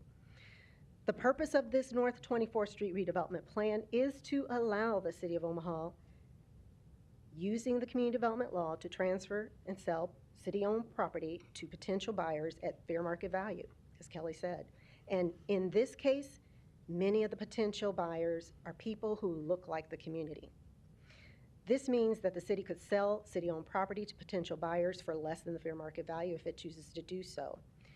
This is a very important benefit to those in the community who are interested and able to purchase these properties. Without this redevelopment plan, the city could sell the city-owned properties for the appraised value, which could be much higher than the fair market value under the community development law. This would not benefit many from the community who have expressed interest in purchasing city-owned property for the purposes of redevelopment. Because of strong interest from the private sector, particularly members of the community, revitalization in this part of North Omaha is taking place in a manner not witnessed in many of our lifetimes. The strong interest, the proposed projects, and private dollars attracted to the area, particularly at the two of the corners of the intersection of North 24th Street and Lake Streets, namely one, NOMA, North Omaha Music and Arts, and the North End Teleservices proposed project, are catalytic redevelopment activities the City of Omaha has been striving to achieve for decades. This is economic development.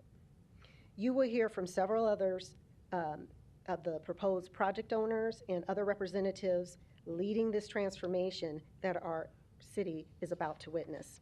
The plan does not authorize any funding for proposed projects. The funding of many of the proposed projects referenced in the plan is a completely separate process from this plan. Any proposed project owners that seek funding assistance from the city will follow a completely separate process, which comes with its own set of public hearings. TIF has been mentioned as a tool to assist with few redevelopment projects. However, no applications for those proposed projects have been received. And I wanted to make that clear because I know some people are thinking it's an automatic, and it's not, and there's a whole separate process yet to come.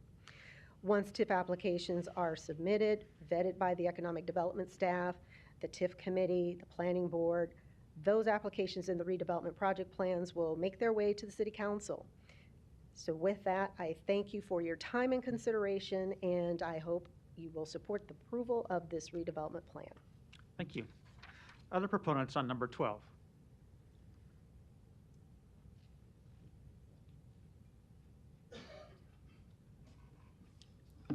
Name, Manny, Manuel Cook, Spark, 2514 North 24th Street. And it's short and simple. It's time to do the work, and I support this plan. Thank you. We'll give the clerk here just 1 minute. There's something she needs to adjust on the podium there. All right, thank you. Next proponent, please.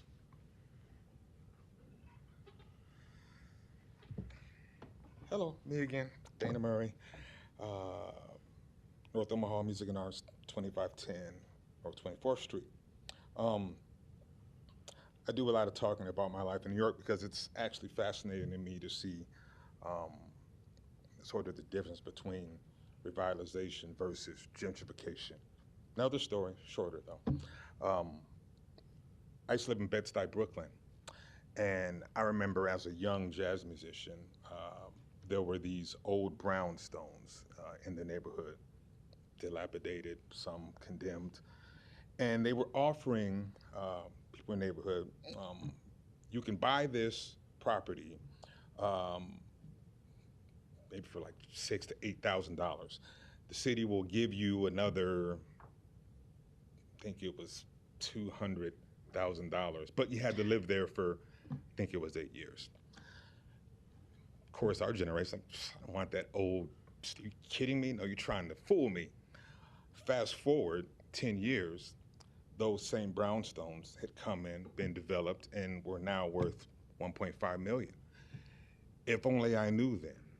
So it's fascinating to see the process now, and it's also incredible that so many from the community are involved, because that was somehow different in New York. I think what does make Omaha unique is that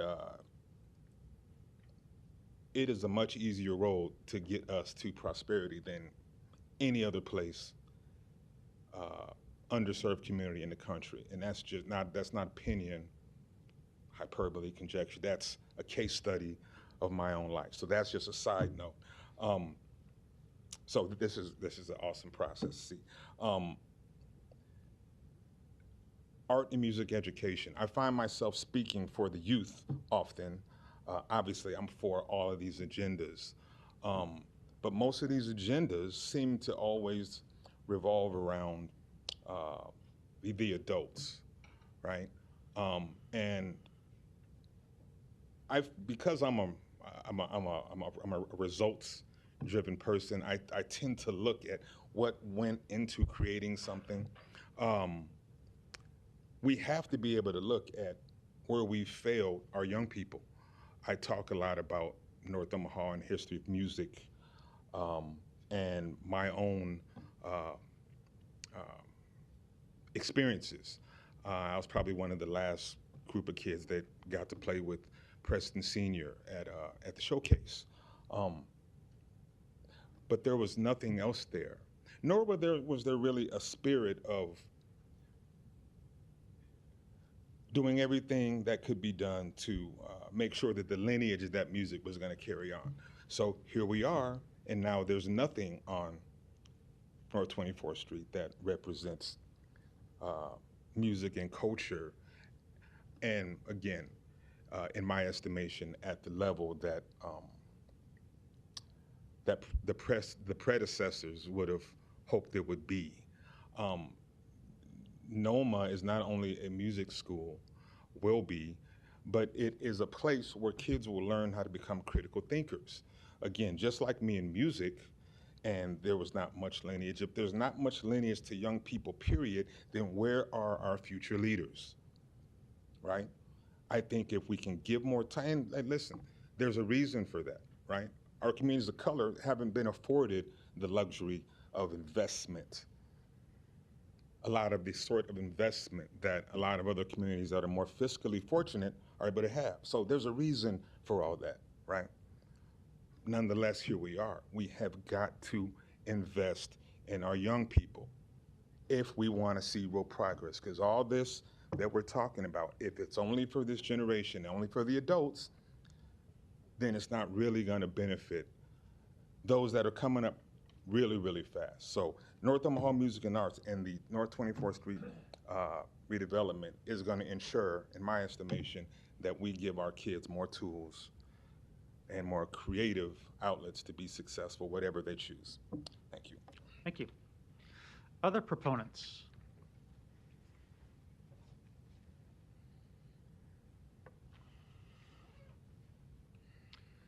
Ms. Quates-Ferris, welcome. Good afternoon. My name is Vicki Quates-Ferris. I am with the Empowerment Network, 2401 Lake Street. And I wasn't really going to come up here and say anything. I was kind of like one of those quiet supporters. But I really think that it's important that, and I do echo everything that everyone has said, but one of the things that I really want to put in perspective is, yes, the investment is definitely going to pay off, not just for North Omaha, but for the city of Omaha. But I want to let you know that, just to give you an example, in terms of what this development will mean, is when, say for instance, during Native Omaha Days, we have thousands of people that come in to the city. They enjoy themselves for a week, but there's a tour that's called Stroll Down Memory Lane. And people have an opportunity to be on a bus. Actually, it's Ollie the Trolley. But they have the opportunity to really just kind of think about and remember what 24th Street was at that time. And they get a kick out of it. I mean, they really enjoy looking at the different buildings and pointing out, yeah, we used to do this at the Jewel building, or yes, we used to enjoy ourselves at this building. But each year, when we do that tour, there's always something new that they can look forward to. And I always say during that tour, well, when you come back in 2 years, this is going to be happening, or this is what you can look forward to. So we had Native Omaha Days last year. If you could imagine, every 2 years, when they come back and they see the development and the excitement and the amenities that are along 24th Street, they're almost at the point where they want to move back. So I say all of that to let you know that I really appreciate all of those who have a project along North 24th Street. I applaud the investment that has been made because, yes, there have been a number of plans. Some have had few dollars, but this is a plan that continues on with, it's just another layer. And I really want to make it clear that this is not just for North Omaha, although North Omaha will benefit, but we have to make sure what's in it for me, what's in it for you. We're trying to get talent into Omaha, but we want to get talent and we want to get the workforce going in North Omaha. We have these projects. So I say, if you want to leave a legacy for you and for the next generation, let it be stated and let it be known and put it on record that you supported this plan. And if you can imagine, for us to be able to say, yes, this is the council that said, yes, we can. It's not just North Omaha, but it's all of us. So when we win, you win. And I'm excited for the next tour that will come along for Native Omaha Days, but not even just in 2 years. I'm thinking about now. Because again, there's been development that's happened. I don't want this to be looked upon as this is a beginning. This is building on what's already been taking place in North Omaha. This is just adding to. And I really appreciate all of you taking the time to listen to us because as you can see, we are unified. We want this to be moving forward. And I am excited as a young girl who used to buy these hoop earrings on 24th Street. And I love those earrings too. But to be able to bring other folks down there to be able to shop, and I applaud, and I gotta say this, those businesses that have been down there during the high times and the low times, and then now we're back up on that peak. So you've got like Styles of Evolution, you've got like LaFleur, they've been through it. But can you imagine the excitement that they have of what's to come? So I appreciate the opportunity just to be able to share and put into perspective what this redevelopment plan means. And I'm excited to be a part of it, and I'm excited about what's to come. So thank you. Thank you. Next proponent. It's hard to follow that one, huh? Okay, Luis, you're up.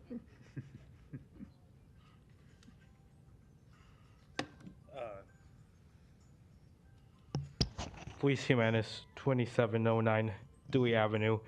I'm sorry, I thought I shut off my phone. I do want to share with you guys some the map of the redevelopment area.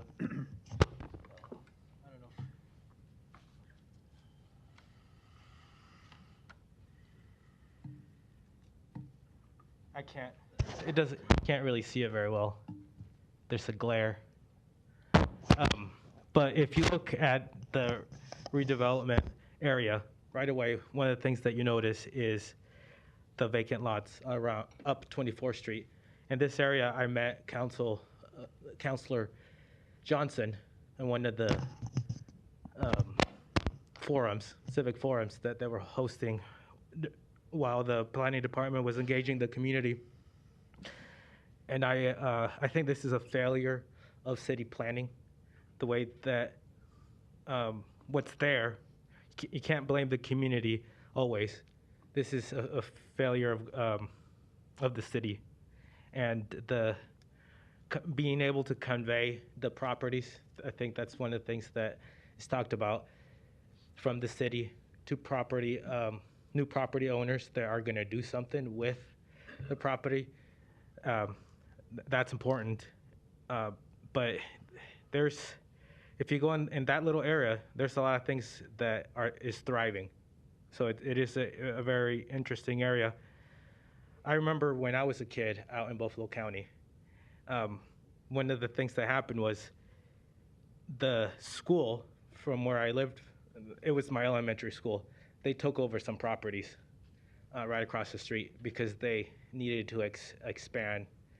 And so I haven't always been like too critical of local government, taking over some properties to help out the development.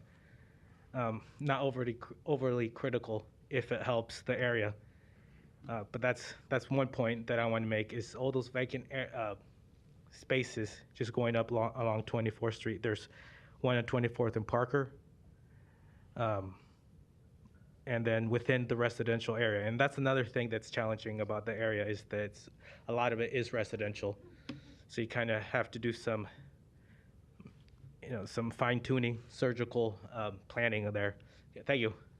Thank you. Other proponents in the audience? Mr. Barney. And we have one by Zoom as well. You're batting cleanup again. Willie Barney, 2401 Lake Street, Empowerment Network. A couple things. Obviously, we're in support of the plan, specifically this 24th and Lake plan. I think there's just a lot to the rich history of the area, but also the thriving future of the area. So there's a lot of development going on. But two things. I wanted to go back to something that Manny said early on in the first hearing about Forever North.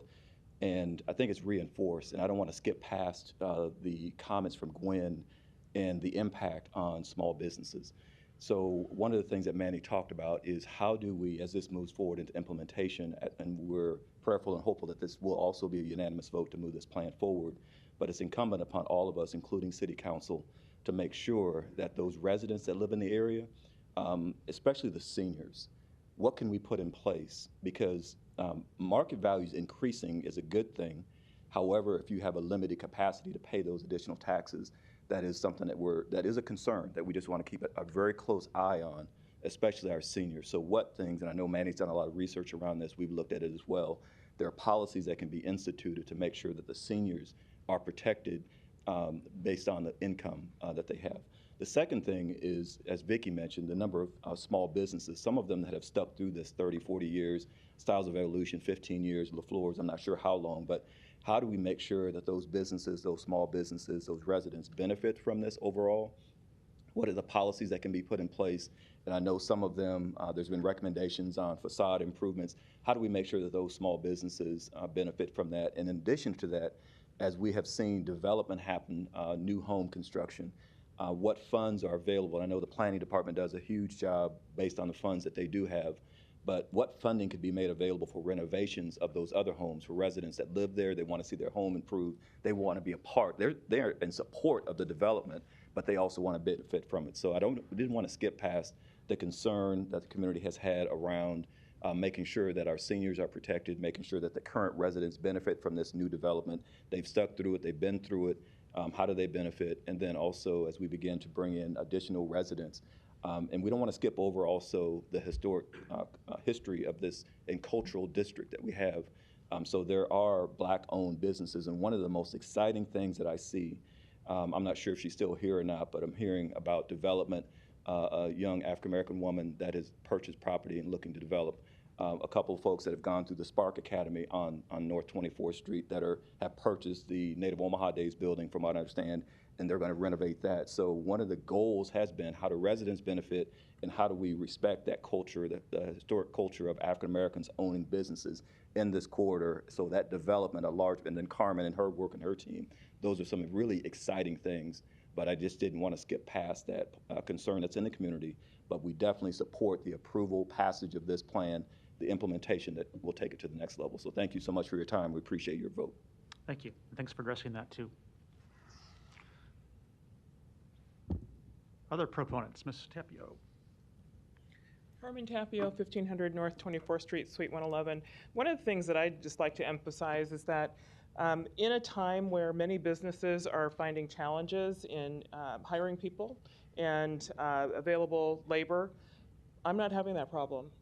You know, to this day, I have thousands of qualified candidates in our database.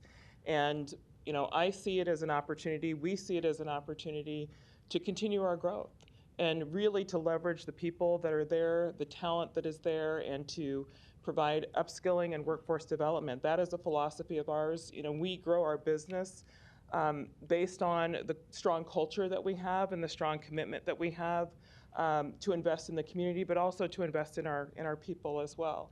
And so, you know, it's a unique situation. I serve as a member of the executive committee of the chamber and on a number of other boards, and I talk to other CEOs that are really challenged in finding talent. We are not in that situation. And so it really is about full utilization of the workforce that is there in our particular business, call centers, you know, being a lifeblood and a rite of passage for many people in our community. But it's not about telemarketing. It is about the fact that our COO started at our company 6 years ago as an assistant, and today he is a COO. Our controller that we are bringing up in our organization started 4 years ago at our company as an entry-level job. So there are great opportunities for business, and I see this plan as a way of creating a business environment and a development environment so that we can continue to grow, but we can also attract other businesses to the area as well. And so I just don't want that fact to be overlooked. We can't be the only one, and I really commend city planning. I commend the community for the collaboration and the work together and really paving the way to create an environment where other businesses can come and be a part of the economy in North Omaha as well. So thank you. Thank you. Any other proponents in the audience?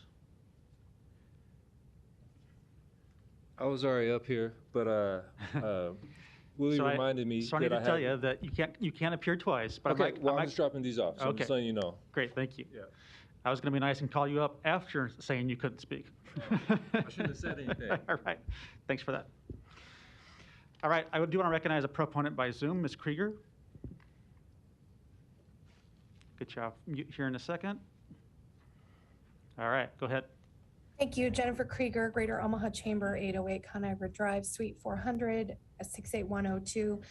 Thank you, council members. We are supportive of this agenda item. In the interest of time, I will just echo what I said on the previous item, and that we're really inspired by what's happening and excited to be part of the future. Great, thank you.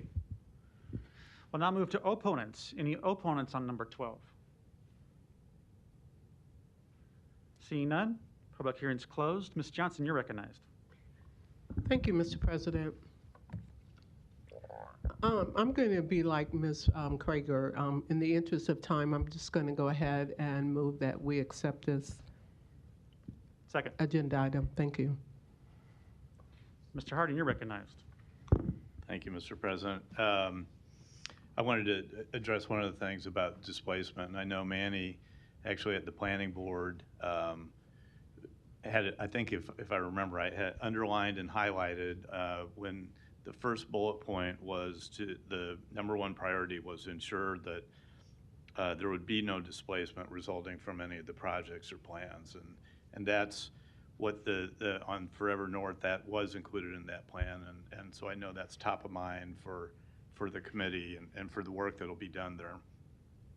One other quick thing, and I know Vicki Quates-Ferris mentioned it as well as some others, but and we've talked about what happens in North Omaha or what happens in South Omaha affects all of Omaha. And I think, we are all elected by district, but each and every decision that we contemplate, each and every vote that we make, we should be thinking how it affects Omaha as a whole. And I know I approach it that way, and that's why I'm absolutely going to be supportive of this action. Thank you. Thank you. Mr. Bagley, you're recognized. Thanks, Mr. President. A quick comment regarding those two items that we just discussed. There's a lot of people that spoke here today on their tremendous potential in North Omaha in the years to come, and even prior projects we've talked about in the last few weeks we voted on. And I want to just give a quick call out to the young men and women in Omaha, but particularly District 2. If you're looking for a job, you don't have to go to college. There's nothing wrong with a four-year degree, but I sit on the Omaha Federation of Labor as the treasurer of that organization, and it's building trade jobs. And if you want to be a steam fitter, a plumber, an electrician, a sheet metal worker, a welder, an iron worker, a laborer, I can go on and on and on. There's tremendous jobs that you can get paid on the job to get trained to do. The local 16, the plumbers locally, they put out a Facebook page that they're accepting applications starting March 7th for entry into the state-of-the-art and an industry-leading apprenticeship program. These building trades, and it doesn't have to be a union one. I mean, there's contractors in town that are good, reputable contractors, but I encourage young men and women, especially in District 2, with these projects, talk to a building trade. Call my office and ask for Bagley, and I'll give you information on that, because there's great potential to make a good living building your community. Thank you. Thank you. Ms. Johnson, you're recognized. Just wanted to thank you, Danny, for giving that shout out to District 2. Thank you. Thank you. No further lights. There's a motion and a second to approve item number 12. Roll call. Palermo. Rowe. Bagley. Harding. Johnson. Melton. Mr. President. Yes. And 12 is approved, 7-0. We thank everyone for coming down and thank you for your testimony. Item 14, to consider a Class D liquor license for NP Mart 13, located at 901 North 24th Street, Suite A. Item number 14 was postponed from the February 8th City Council meeting. The public hearing and vote is today. Proponents, please. Good afternoon, Mr. President, members of the council. Sean Kelly, 2804 South 87th Avenue, appearing today on behalf of the applicant. This application is actually preceding the redevelopment of the northeast corner of 24th and coming. The use will be similar grocery, gas station, along with a Subway as well as a tenant inside. So happy to answer any questions you may have. Thank you. Any other proponents on 14 today? Seeing none, any opponents? Public hearing is closed. Ms. Johnson, you're recognized. Thank you, Sean, for bringing this project into the North 24th Street area. It's going to be very much welcome and very much needed. I also like to applaud you in your efforts to reach out to the neighbors, particularly Creighton University, and working through whatever concerns they may have had, just so that we could have something that's something that we can be proud of, located at 24th and Coming. I'm going to go ahead and move that we accept this. Thank you.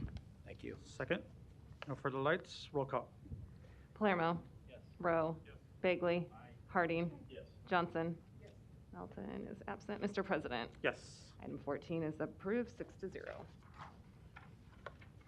Item 15, to consider a Class I liquor license for Frank's Pizzeria Ralston, located at 5413 South 72nd Street, number 116. A is communication from the Planning Department regarding permits for the outdoor area. Public hearing on the vote on number 15 is today. Proponents, please. We have the proponent by Zoom, I believe. Mr. Halligan, we'll get you off mute. Yep, can you guys hear me? Yeah, name and address, please. Perfect. Hi, I'm Matt Halligan, 5413 South 72nd Street. I own Frank's Pizzeria. Great. Here to answer questions? I'm sorry, say that again. Just here to answer questions, right? Yep, that's correct. Yep. All right. Any other proponents on number 15? Seeing none, any opponents? Public hearing is closed. Motion and a second. Roll call. Palermo. Rowe. Bagley. Harding. Johnson. Melton is absent. Mr. President. Yes. Item 15 is approved, 6-0. Thank you. Thank you. Item 16, to consider a Class I liquor license for La Sierra, located at 1702 South 10th Street. A's communication and support. Public hearing and vote on number 16 is today. Proponents, please. Hello, my name is Brenda Casares. I'm here representing La Sierra Restaurant at 1702 South 10th Street, Omaha, Nebraska 68107. Thank you. Here to answer questions? Yes. All right, thank you. Any other proponents here today? Seeing none, any opponents? Public hearing's closed. Mr. Bagley, you're recognized. Thanks, Mr. President. I apologize, I couldn't hear your name when you were speaking. Can you repeat Brenda it? Casares? I'm sorry? Brenda? Brenda, okay. Brenda, thanks for coming down. Sure. A couple concerns I got, not because you're applying for a liquor license, it's just that in past council meetings, my friend and colleague, Councilmember Johnson, we went through an exercise where a business applied for a liquor license. And the owner of that establishment had not contacted the neighborhood groups. Have you talked to any of the neighborhood groups down in your neighborhood? We're actually part of the Dolman Neighborhood Association. Right. A lot of the people who are members of that association are actually our customers. So we did have a few members, I believe, wrote letters in, also came to a restaurant or establishment to let us know that they were in support, that they couldn't make it, but they would try to send in some letters in writing to support us. I did get there was a couple letters in support. And I also heard from a couple business owners in the neighborhood. And again, not that they don't want you to succeed or against what you're applying for, but I would like to make a motion to lay this over for 2 weeks, just so you can contact, I left a message this morning, I guess it was this afternoon, with Mary with the Dolman Neighborhood Association. Okay. And I was planning on going to their meeting last night, but I had an illness, my daughter in the family, so I wasn't able to make it, but I reached out to her today, and I called, I called on Sunday and spoke to one of the business owners next to you, and also, I'm pulling up my notes here. Amalia Casares. Thank you, Amalia. I spoke to her and her husband. And the hours of the operation, are they going to be 11 a.m. to 8? Yes, yes. Currently, our hours of operation are 11 to 8. They are Tuesday through Sunday, and we do not intend to extend the hours any further. Our purpose or plan of having the liquor license is just to offer alcoholic beverages while they're eating, not to turn it into a bar and have them afterwards. Okay, and would you allow people to take alcohol from the establishment after they're done eating? No, I believe you did ask that on Sunday. We did confirm that no, that's not, while that's part of the liquor license offering, while you're requesting it, that's not our purpose or our intent. No, just while you're there, while you're eating, consuming, if you leave, your alcoholic beverage stays there. Okay, and I really do appreciate you answering the questions, and I'm not trying to No, not at all. play gotcha or anything. I want you to succeed because I'll be you. down to have lunch That would when be you great. get rolling, and maybe after work I'll go have a beer and a taco. Sounds good. But No it- tacos there, but you're welcome to come try our food anytime. All right, well, I'll look forward to that. But can you please, in the next couple weeks, if you don't mind, reaching out to the business owners around you? There's just concerns that if the parking, for instance, in front of the bake shop next to you there, their hours are 7 to noon, Tuesday through Saturday. And you're aware that they have that parking spaces leased in front of their business there? That shouldn't be an issue. That's actually under our contract. The owner of the property, his name is Alan Zebarth. We've actually had talks with them before regarding that parking because they believe that it's part theirs because they have a sign on the fence that says that it's their daycare. But that land is actually under our lease agreement that we could provide a copy of. So there shouldn't be an issue with that because it's part of our lease agreement. So again, I appreciate you answering the questions today. I want to Sure. make a motion to lay this over for 2 weeks because I wanted to try to get in contact with Mary at the Dolman Neighborhood Association.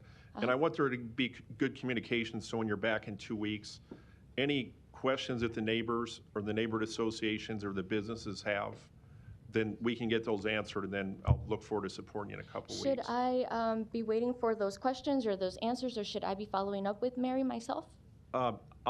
Mary, I left her a message today. Yeah. So feel free to reach out to Mary at any time, or me as well. I can give you my card. Sure, I when you're done. think we have your phone number. Yeah, okay, okay, thanks. But my motion is to lay this over for 2 weeks, and we can have a discussion then. Second. Mr. Harding, you're recognized. Thanks, Mr. President. I think we had some questions at pre-council today about whether or not there was a restaurant tax that was owed. I wondered if that had been cleared up, or if anyone from finance or was here to. I can answer for you Okay. if you'd like. Yeah, sure. So there was a issue with the tax being paid. I think we paid all of it to the state. So instead of separating out 7%, 2.5%, we actually paid all the tax to the state. I did talk to the auditor who we were working with, Mr. John Kalal, I believe his name is, the auditor. We explained the situation, and all he said was that we would have to create an amendment. So he's told me what form I need to process to go ahead and create the amendment to get that tax back so that we can allocate it to the proper entity. Okay. All right, and I assume if we do lay this over, we can make sure that all that's verified in the interim too. Mm-hmm. Thank you. Sure. Mr. Bagley, you're recognized. One last quick, thanks for my friend Councilman Harding for bringing that up as well. I just want, can you come up and I'll give you my card and my cell numbers on here. Thanks, Brenda. Thanks, Mr. President. Okay. Motion and a second to lay over for 2 weeks. Roll call. Palermo. Rowe. Bagley. Harding. Yes. Johnson. Melton is absent. Mr. President. Yes. Motion passed 6-0. Thanks. 2 weeks. Yep. Item 17, to consider a Class I liquor license for X Golf Omaha located at 808 North 102nd Street, Suite 102. Public hearing and vote on number 17 is today. Proponents, please. Alyssa Rose, 808 North 102nd, just here for any questions. Thank you. I think we also have Michael. Is he a proponent by Zoom? Michael Yes, I'm Ruffalo. here. Okay, thank you. Michael Ruvalo, 808 North 102nd Street, Omaha, Nebraska. Sorry, forgot the zip code. 68144. 68144. Thank you. Sorry, I am the owner. Alice Allie is my general manager. I'm Okay. just here for any questions. Thank you. Any other proponents that want to speak today? Seeing none, any opponents? Public hearing's closed. Second, roll call. Palermo. Rowe. Bagley. Harding. Johnson. Melton is absent. Mr. President. Yes. Item 17 is approved 6-0. Thank you. You bet. Item 18, to consider a special designated liquor license application for Two Fine Irishmen located at 18101 R Plaza for an outdoor beer garden on March 17th from 6 a.m. to 11 p.m. Public hearing on number 18 is today. Proponents, please. Kyron O'Brien, 13974 Hickory Circle. Thank you. Here to answer any questions. Any other proponents today? Seeing none, any opponents? Public hearing's closed. Mr. Rowe, you're recognized. Kyron, thank you for coming down this afternoon. You bet. I know you didn't expect to be here for 2.5 hours, but I appreciate you making the effort. You betcha. I just had a couple of questions I wanted to bring up. It was last summer, we had some issues with some of the neighbors to your south, and with some noise, with some bands on the outside. And I just wanted to make sure, given it's the middle of March, I doubt that you're going to have a band playing out in the front of the operation, right?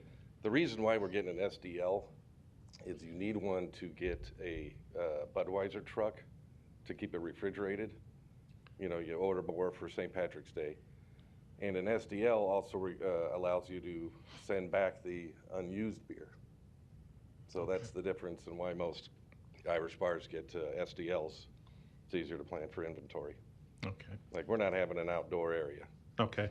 I guess that was just the main thing. I want to make sure that the noise level was somewhat reasonable. And I did notice, and I did appreciate that you're only requesting that SDL till 11 o'clock, not until 2 a.m. So No, I think we're hoping to have everybody cleared out by midnight. Yeah, I think that made the neighbors happy as well. The other reason I called you down here is I know that Councilmember Begley enjoys a pint now and then. He's mentioned that. And I just wanted him to know that there are Irish establishments west of 72nd Street. Yep. And if you go to the far reaches of District 5, Danny, you can order a half and half along with some really good fish and chips. Yes, sir. So thanks for coming down here. Appreciate that. If you're into it, the pipe and drums show up at 11 a.m. that day. Tell them to bring the Irish ambassador, too. Yeah. All right. Thank you. Mr. Bagley, you're recognized. Thanks, Mr. President. Councilmember Rowe, I'll see you after the session. Thank you. No further lights. Was there a motion, Mr. Rowe? Roll call. Palermo. Rowe. Bagley. Harding. Johnson. Melton is absent. Mr. President. Yes. Item 18 is approved, 6-0.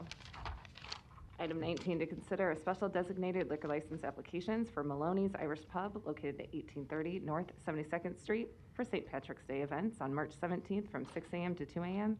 and on March 18th through 22nd from 3 p.m. to 2 a.m. with music until midnight each night. Public hearing and vote on number 19 is today. Proponents, please. I believe we have Mr. Ellis by Zoom. Miss Ellis. Miss yes. Ellis. All right. Thank you. Hi. My name is Jordan. I'm 1830 North 72nd Street here in Omaha. I'm here for any questions. I do just want to clarify beforehand. We aren't planning on having music every single night. We're kind of in the same situation as the gentleman from the Fine Irishman. We're getting this to be able to return liquor. We are having bands, but they will not be going past midnight. So that is our plan. Great. Thanks for that clarification. Yes. Any other proponents today? Seeing none, any opponents? Public hearing's closed. Roll call. Palermo. Rowe. Bagley. Harding. Johnson. Melton is absent. Mr. President. Yes. Item 19 is approved, 6-0. Thank you. You bet. Good luck. Consent agenda. Any member of the City Council may cause any item placed on the consent agenda to be removed. Items removed from the consent agenda shall be taken up by the City Council immediately following the consent agenda in the order in which they were removed unless otherwise provided by the City Council Rules of Order. The public hearings on agenda items number 20 through 31 were held on February 8th. Is there a motion? Roll call. Palermo.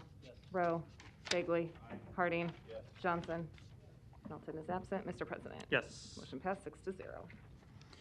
In this next section, we'll take items number 38 and 41 off the consent agenda just for some additional discussion. So first, we'll take the other items. So public hearings on agenda items number 32 through 37 and 39 through 40 and 42 through 47 are today. If you wish to address the City Council regarding these items, please come to the microphone, indicate the agenda item number you wish to address, identify yourself by name, address, who you represent, and if you are a proponent or an opponent. Any speakers on those items? Seeing none, public hearing's closed.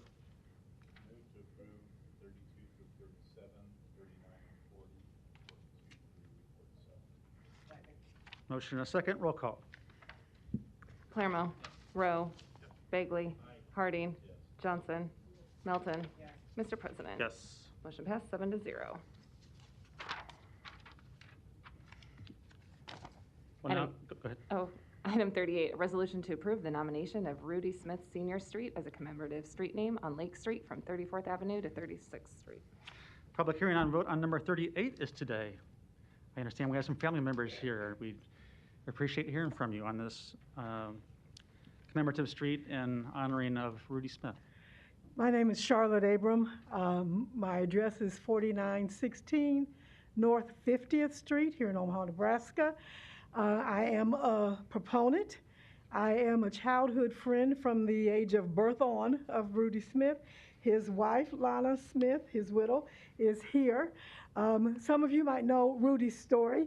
Rudy was one of the protesters in front of the Omaha World Herald in the 60s. And he was protesting the fact that there were no African American staff members there. And so they asked him, well, why don't you apply? And Rudy did. And he worked his way up and got the job. Rudy there's a book the World Herald has published of Rudy's photography. He was one of the photographers during the riots in Omaha and took some very moving pictures all throughout his life. And his legacy stands for itself. And I would just continue to ask you to support and to remember this outstanding citizen who happened to be a black man who worked his way up and was able to have an eye that let so many other people see the reality of what's going on in our city and our world. Thank you. Thank you for sharing that background. On top of being a great photographer, he was a really super nice guy, too. Other proponents, please. Ms. Cabot, welcome. Hello, Reverend Portia Cabot. I come on behalf of serving as president of the Great Plains Black History Museum, 2221 North 24th Street. And I come asking that you would vote in agreement of naming Lake Street between 34th and 36th after Rudy Smith. Rudy served as the president of the board of directors, and upon his death, I assumed that role as his vice president. I am now the president of the Great Plains Black History Museum. So we come in support of his family and his friends and ask that you would see through the lens of Rudy all that he has done and what he represents, and that portion of Lake Street should bear his name, that we might remember all that he has done, even in the midst of the riots, as well as telling the history of North Omaha. So thank you. And we will lift him up as often as we can at the Great Plains Black History Museum. We have named him a board of director emeritus of the Great Plains Black History Museum. Thank you. Other proponents that want to speak today? Seeing none, any opponents? Public hearing is closed. Mr. Harding, you're recognized. Thank you, Mr. President. You know, it's interesting. When I worked for Hal, when Hal Daw was mayor, and I got to know Mr. Smith pretty well. But what's interesting to me is that for all the kids that and parents who got their kids to read the paper, and when you start out, you're looking at the pictures mostly, and the stories that those pictures told made an impression upon me when I was growing up, and Rudy was the one who took a lot of those pictures, and the stories that kids learned when they picked up the Omaha World Herald were told by those pictures. You know, the old saying of a picture is worth 1,000 words, and all those the history, the action photos, the photos that you just looked at, and you could read your own story into it. I think those impressions that were made by him upon the citizens of Omaha are invaluable, And to have the commemorative street naming is probably not enough to recognize the great work that he did, but certainly we'll be supportive of this. Thank you. Ms. Johnson, you're recognized. Thank you. Rudy will definitely be missed in North Omaha and Omaha as a whole. He certainly made remarkable history. He was really ahead of his time in terms of his photography. And I just want to thank you, the family, to include Ms. Abrams, for sharing him with Omaha, Nebraska. Thank you. Thank you. Mr. Bagley, you're recognized. Thanks, Mr. President. It's a great honor that's well-deserved for Mr. Smith. Looking at, by way of history, it's impressive reading his accounts, and as my colleagues mentioned, his contribution to this city. He was a man of conviction that lived his life serving others through pictures and journalism. And that's a tremendous difference. And I always love watching Sunday mornings, a guy named Willie Geist on NBC. He does a segment of somebody of a life well lived, and they go through the story of the person they're talking about that Sunday. And I can't help but to think that as a family sits here today, it's a great honor to see you here. And I know Rudy's looking down, knowing that he had a life well lived, and through your nods, and I know you're smiling under your mask, that you're agreeing with me. So it's a great honor for all of us I'm certainly going to support this. So thank you for being here today. Thank you. No further lights. Is there a motion? Motion and a second. Roll call. Palermo. Rowe. Bagley. Harding. Johnson. Melton. Mr. President. Yes. And 38 is approved, 7-0. Thanks for being here. Item 41, a resolution to approve the agreement with Match in the total amount of $50 million in emergency rental assistance program funds for the continuation of a short-term rental and utility assistance for households impacted by the COVID-19 pandemic. Public hearing and vote on number 41 is today. We felt this was a significant item that deserved some conversation for the public's knowledge. So I wanted to have that conversation now with proponents. Mr. Anderson. Thank you, Mr. President, members of the council. Kevin Anderson, Deputy Chief of Staff in the Mayor's Office, here in support of this agreement, which will put forth an additional $50 million to fulfill a great community need out there. I want to take the opportunity to commend both the Match organization and Planning Department's HCD staff led by Mr. Bill Lukash in their work in the successful distribution of nearly $40 million to fulfill this need to date, and their work in securing this additional $50 million to get money in the hands of people who need it as a result of the pandemic and fulfill a great community need, as I mentioned. This came about with a lot of coordination between the state of Nebraska and the Fed Treasury to reallocate $50 million that was not being utilized by the state, and again, keeping it within our borders and getting it in the hands of people who need it. So I believe Mr. Lukash and Lisa Fox with Match are here for a brief presentation, so I'll be available for any questions. Thank you. Next proponent, Mr. Lukash. Hi, thank you so much, Bill Lukash, Assistant Director, Omaha Planning Department, Community Development Division. Just wanted to give you a little bit of context about how these funds have gone over the last few months. In March of 2021, the City Council approved an agreement with Match to operate an emergency rental assistance program for $22 million. In August of 2021, the City Council, approved an agreement for $16 million of ERAP 2 funds. At that time, we had identified that there might be an opportunity to get more funding in the future around December 1st of 2021. And we weren't really sure when those funds would come to us. Unfortunately, it has taken until now to get those additional funds. We did have to hit pause on the program for just a few weeks here in February because we did actually run out of funds, or Match ran out of funds. So yes, we are thankful to have these $50 million. They are reallocated from the state to the Treasury back to the City of Omaha. We did ask for an additional $22 million through a separate application process. We have not heard back from on that yet. The thought there was that Perhaps there were other funds from the state of Nebraska or from other nearby community or states that hadn't been used that we could capture. So that's still hanging out there. I don't know if we will get those or not, but we do have these $50 million. They were deposited into our account in early February. The exact date escapes me, but we are ready to go to provide those funds to the community once again. I'll step aside and let Lisa talk about the information that she just passed out. Thank you.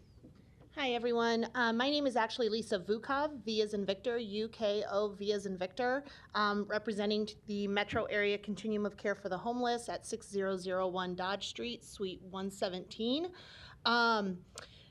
We have been operating the Emergency Rental Assistance Program in partnership with the City of Omaha since April of 2021. You all should have received a handout that gives a basic breakdown as to who we have served through this project thus far. As you will see, we have surpassed over $37 million in emergency rental assistance into this community. And as Mr. Lukash recently, or just mentioned, we essentially ran out of money a few weeks ago and have had to pause that process. During this pause, while we were awaiting the time to come before City Council, we have actually taken a very deep dive into the program as it is and made some improvements to the program. We are going to be launching a more streamlined application process that will hopefully allow folks to get approved faster. We also are looking into, or we are going to be implementing a resource specialist position through all of our partner agencies for those households that are going to be returning for second round assistance.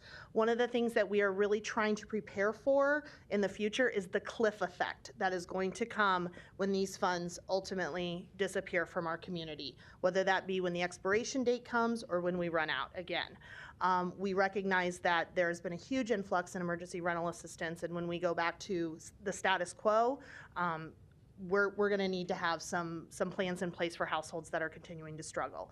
So this resource specialist position is going to be through all of our partner agencies, and they are going to be assessing for the needs of households that are returning to request additional assistance. They are going to serve as a conduit to those entities that can provide those resources and essentially, hopefully, set the households up for success beyond this. There are a few data points that I just wanted to mention that did not make it onto this sheet. While we have the racial demographics breakdown, we do not have a breakdown of ethnicity on there, and I thought it would be good to also provide that.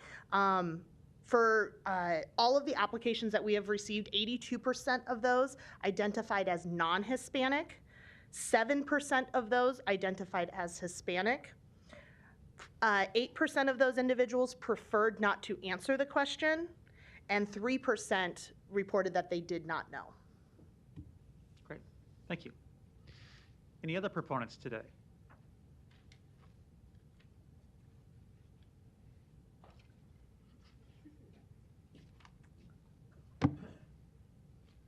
It would be very strange if I was here as an opponent, right? You all know me well enough at this point.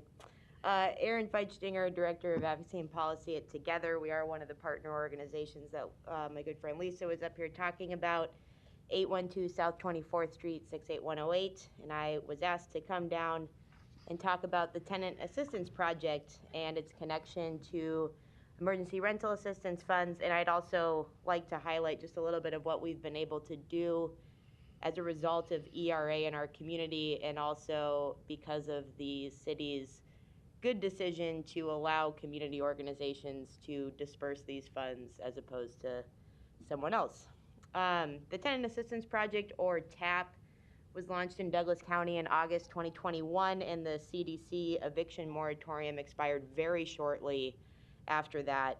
TAP is coordinated through the Nebraska State Bar Association's Volunteer Lawyers Project, which recruits volunteer attorneys like Councilmember Melton to help people through an eviction hearing and negotiate with the landlords and their attorneys to come to a different resolution than what I would call a get out now eviction, meaning the eviction judgment is ordered and that writ issues immediately, and the constable could technically be at your door by the time you got home from work that night.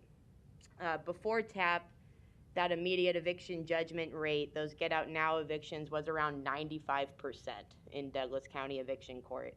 Since TAP started in August 2021, we have seen almost immediately that for those evictions where the tenant shows up to get a volunteer lawyer, and because of outreach and publicity around TAP, which I hope you will spread to your constituents, we've had an increase in tenants appearing for their eviction hearings and being able to access that help. But with the intervention of TAP, about 90% of those cases now are getting dismissed or ending in stipulated agreements that give the tenant more time to move out, to get connected to resources, or fulfill the other things that allow them to stay in their homes and or avoid an eviction judgment on their housing record. And all of these things have served to increase housing stability and reduce homelessness in our community, which I know is all of your goals on council. But how does TAP work with emergency rental assistance? There's about 30 organizations orbiting TAP that help to fulfill all those other aspects of an eviction and provide support. So like, for example, this morning I was connecting a woman to our organization so that she could stay in her home and fulfill the results of her, or the parts of her stipulated agreement. We've also helped people like pay for dumpsters so that they could clean out their house and stay in their housing, just all sorts of the complex issues that people face leading up to an eviction, as well as the enormous lift that it takes to make sure they avoid homelessness after the fact.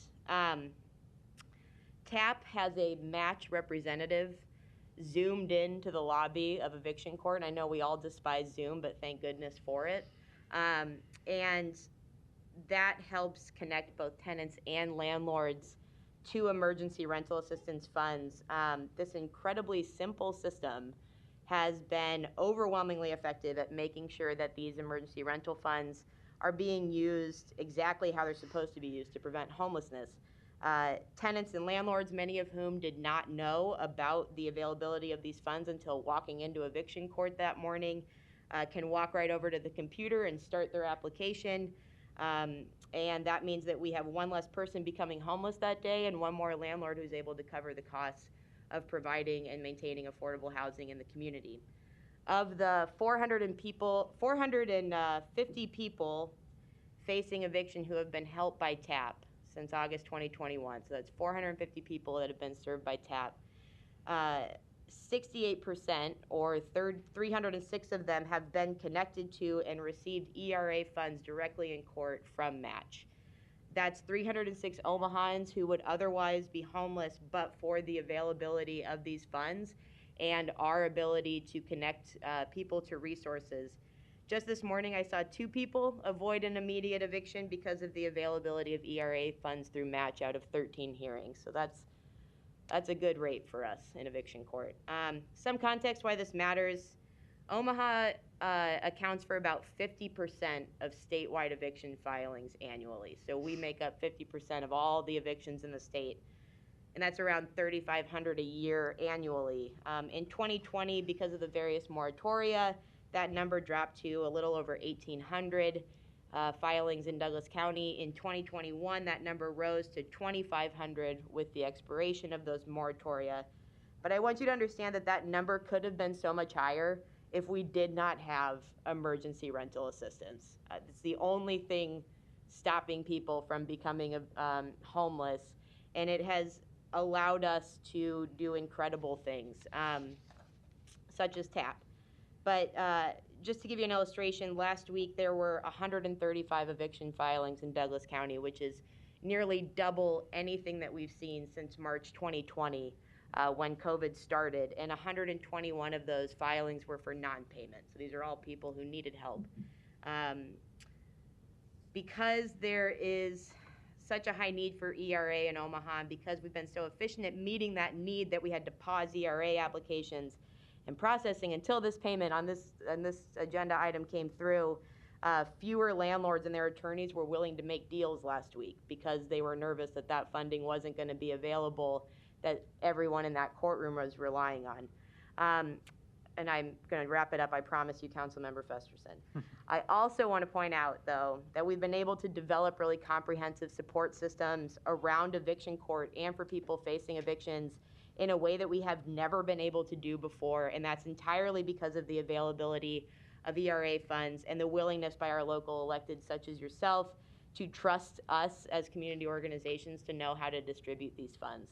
An example is that TAP has just recently contracted with our organization to provide a case manager that will just be sitting in eviction court, ready to connect people to whatever resources they need right there in court.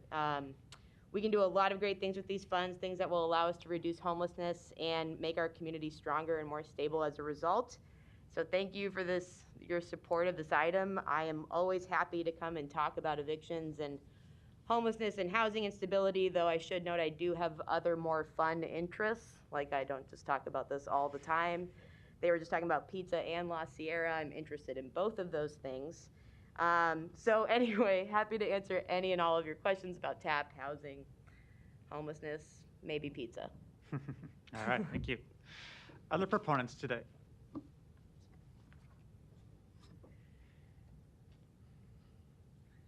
Good almost evening here. Janet Bonnet, 4502 South 14th Street, Omaha, Nebraska. I have to tip my hat to both of these ladies and their organizations. I'm an interpreter in court.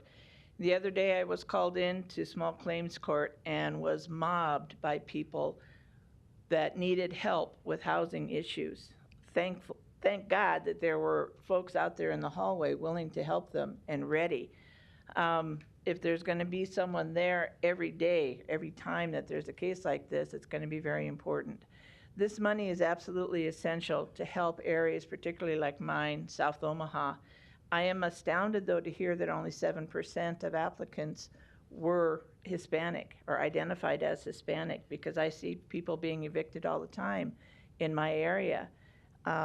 And I did talk to a person in the hallway who said she felt she would be rejected because she doesn't have a formal contract for the part of a house that she rents.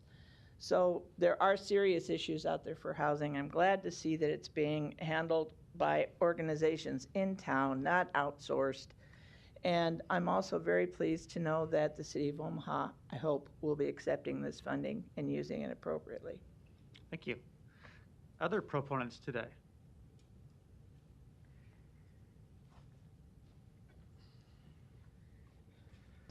Luis Jimenez, 2709 Dewey Avenue. I'm in support. I've supported the federal funding for COVID response whenever I can, because there needs to be a financial response. And I noticed here in my zip code, 68105, it's one of the higher zip codes. It's just right over there, not too far from here. So this money is needed. I'll thank also Councilmember Melton and the organizations being represented here for this work.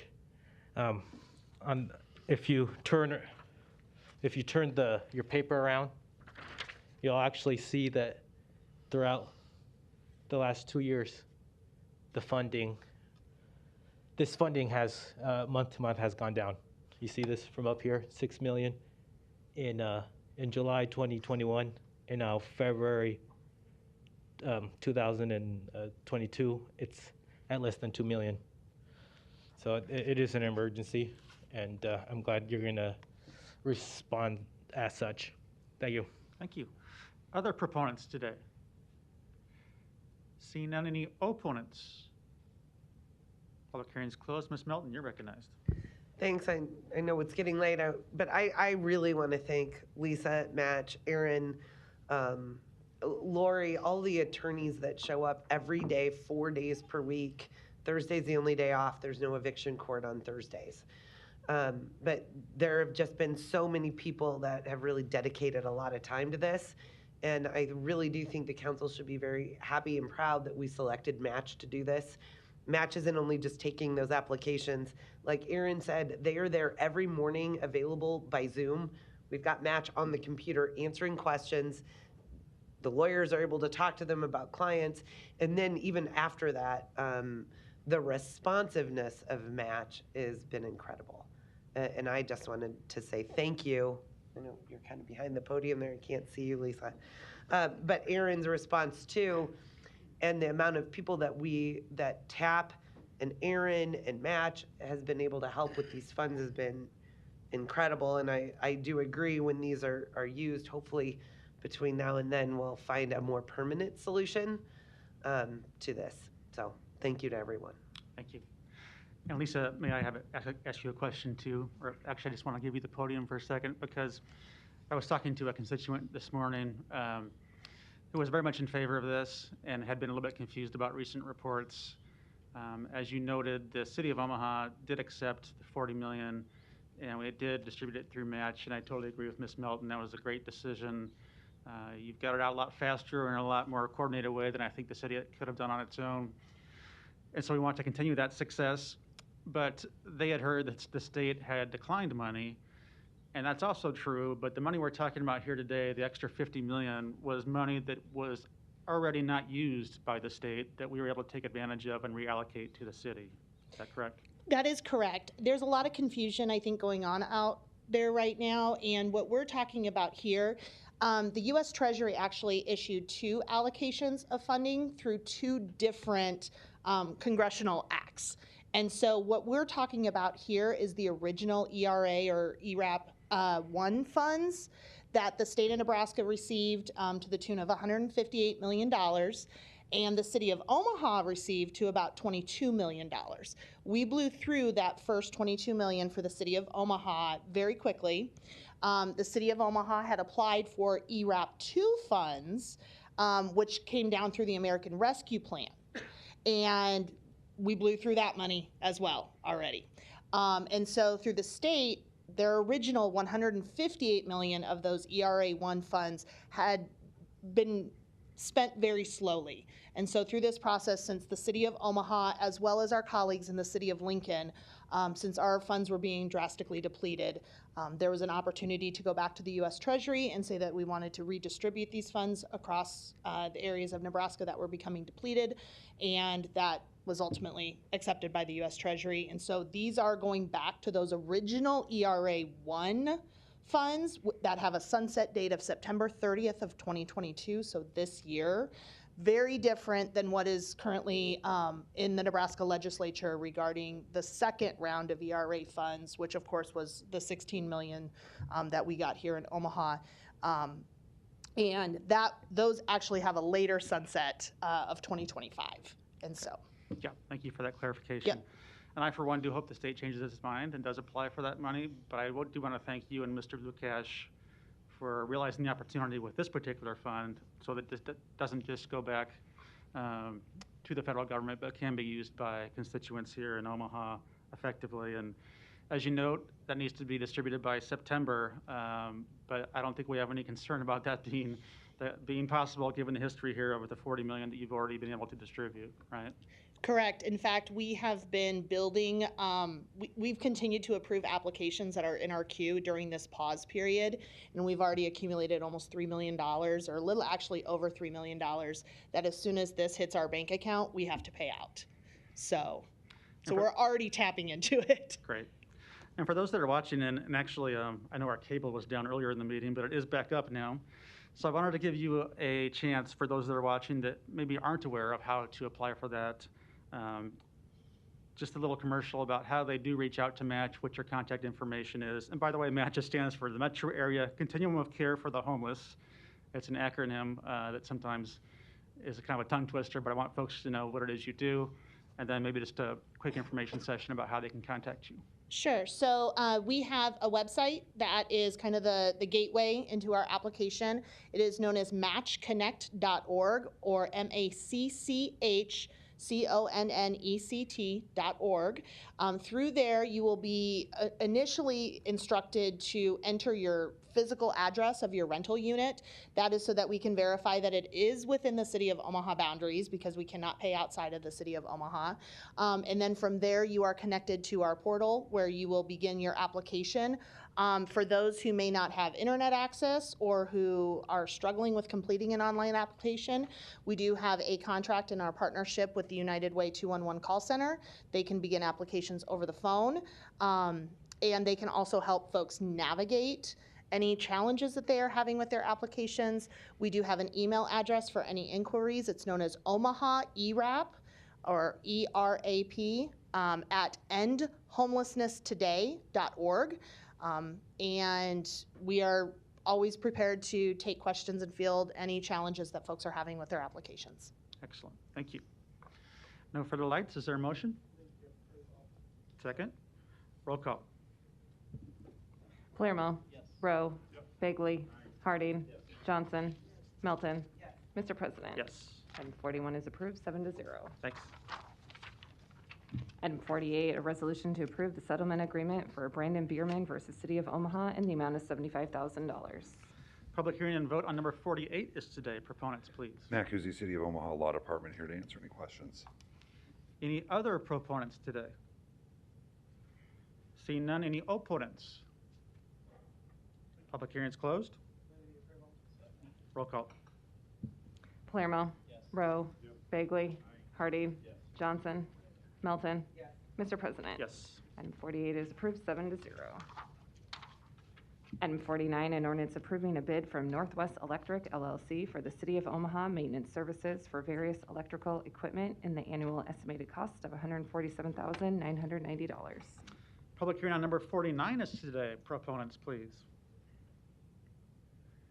Seeing none, any opponents? Public hearing is closed. Item 50, an ordinance to accept the bid of Egan Supply Company to provide janitorial supplies for the Omaha Fire Department at a total cost of $32,796.50.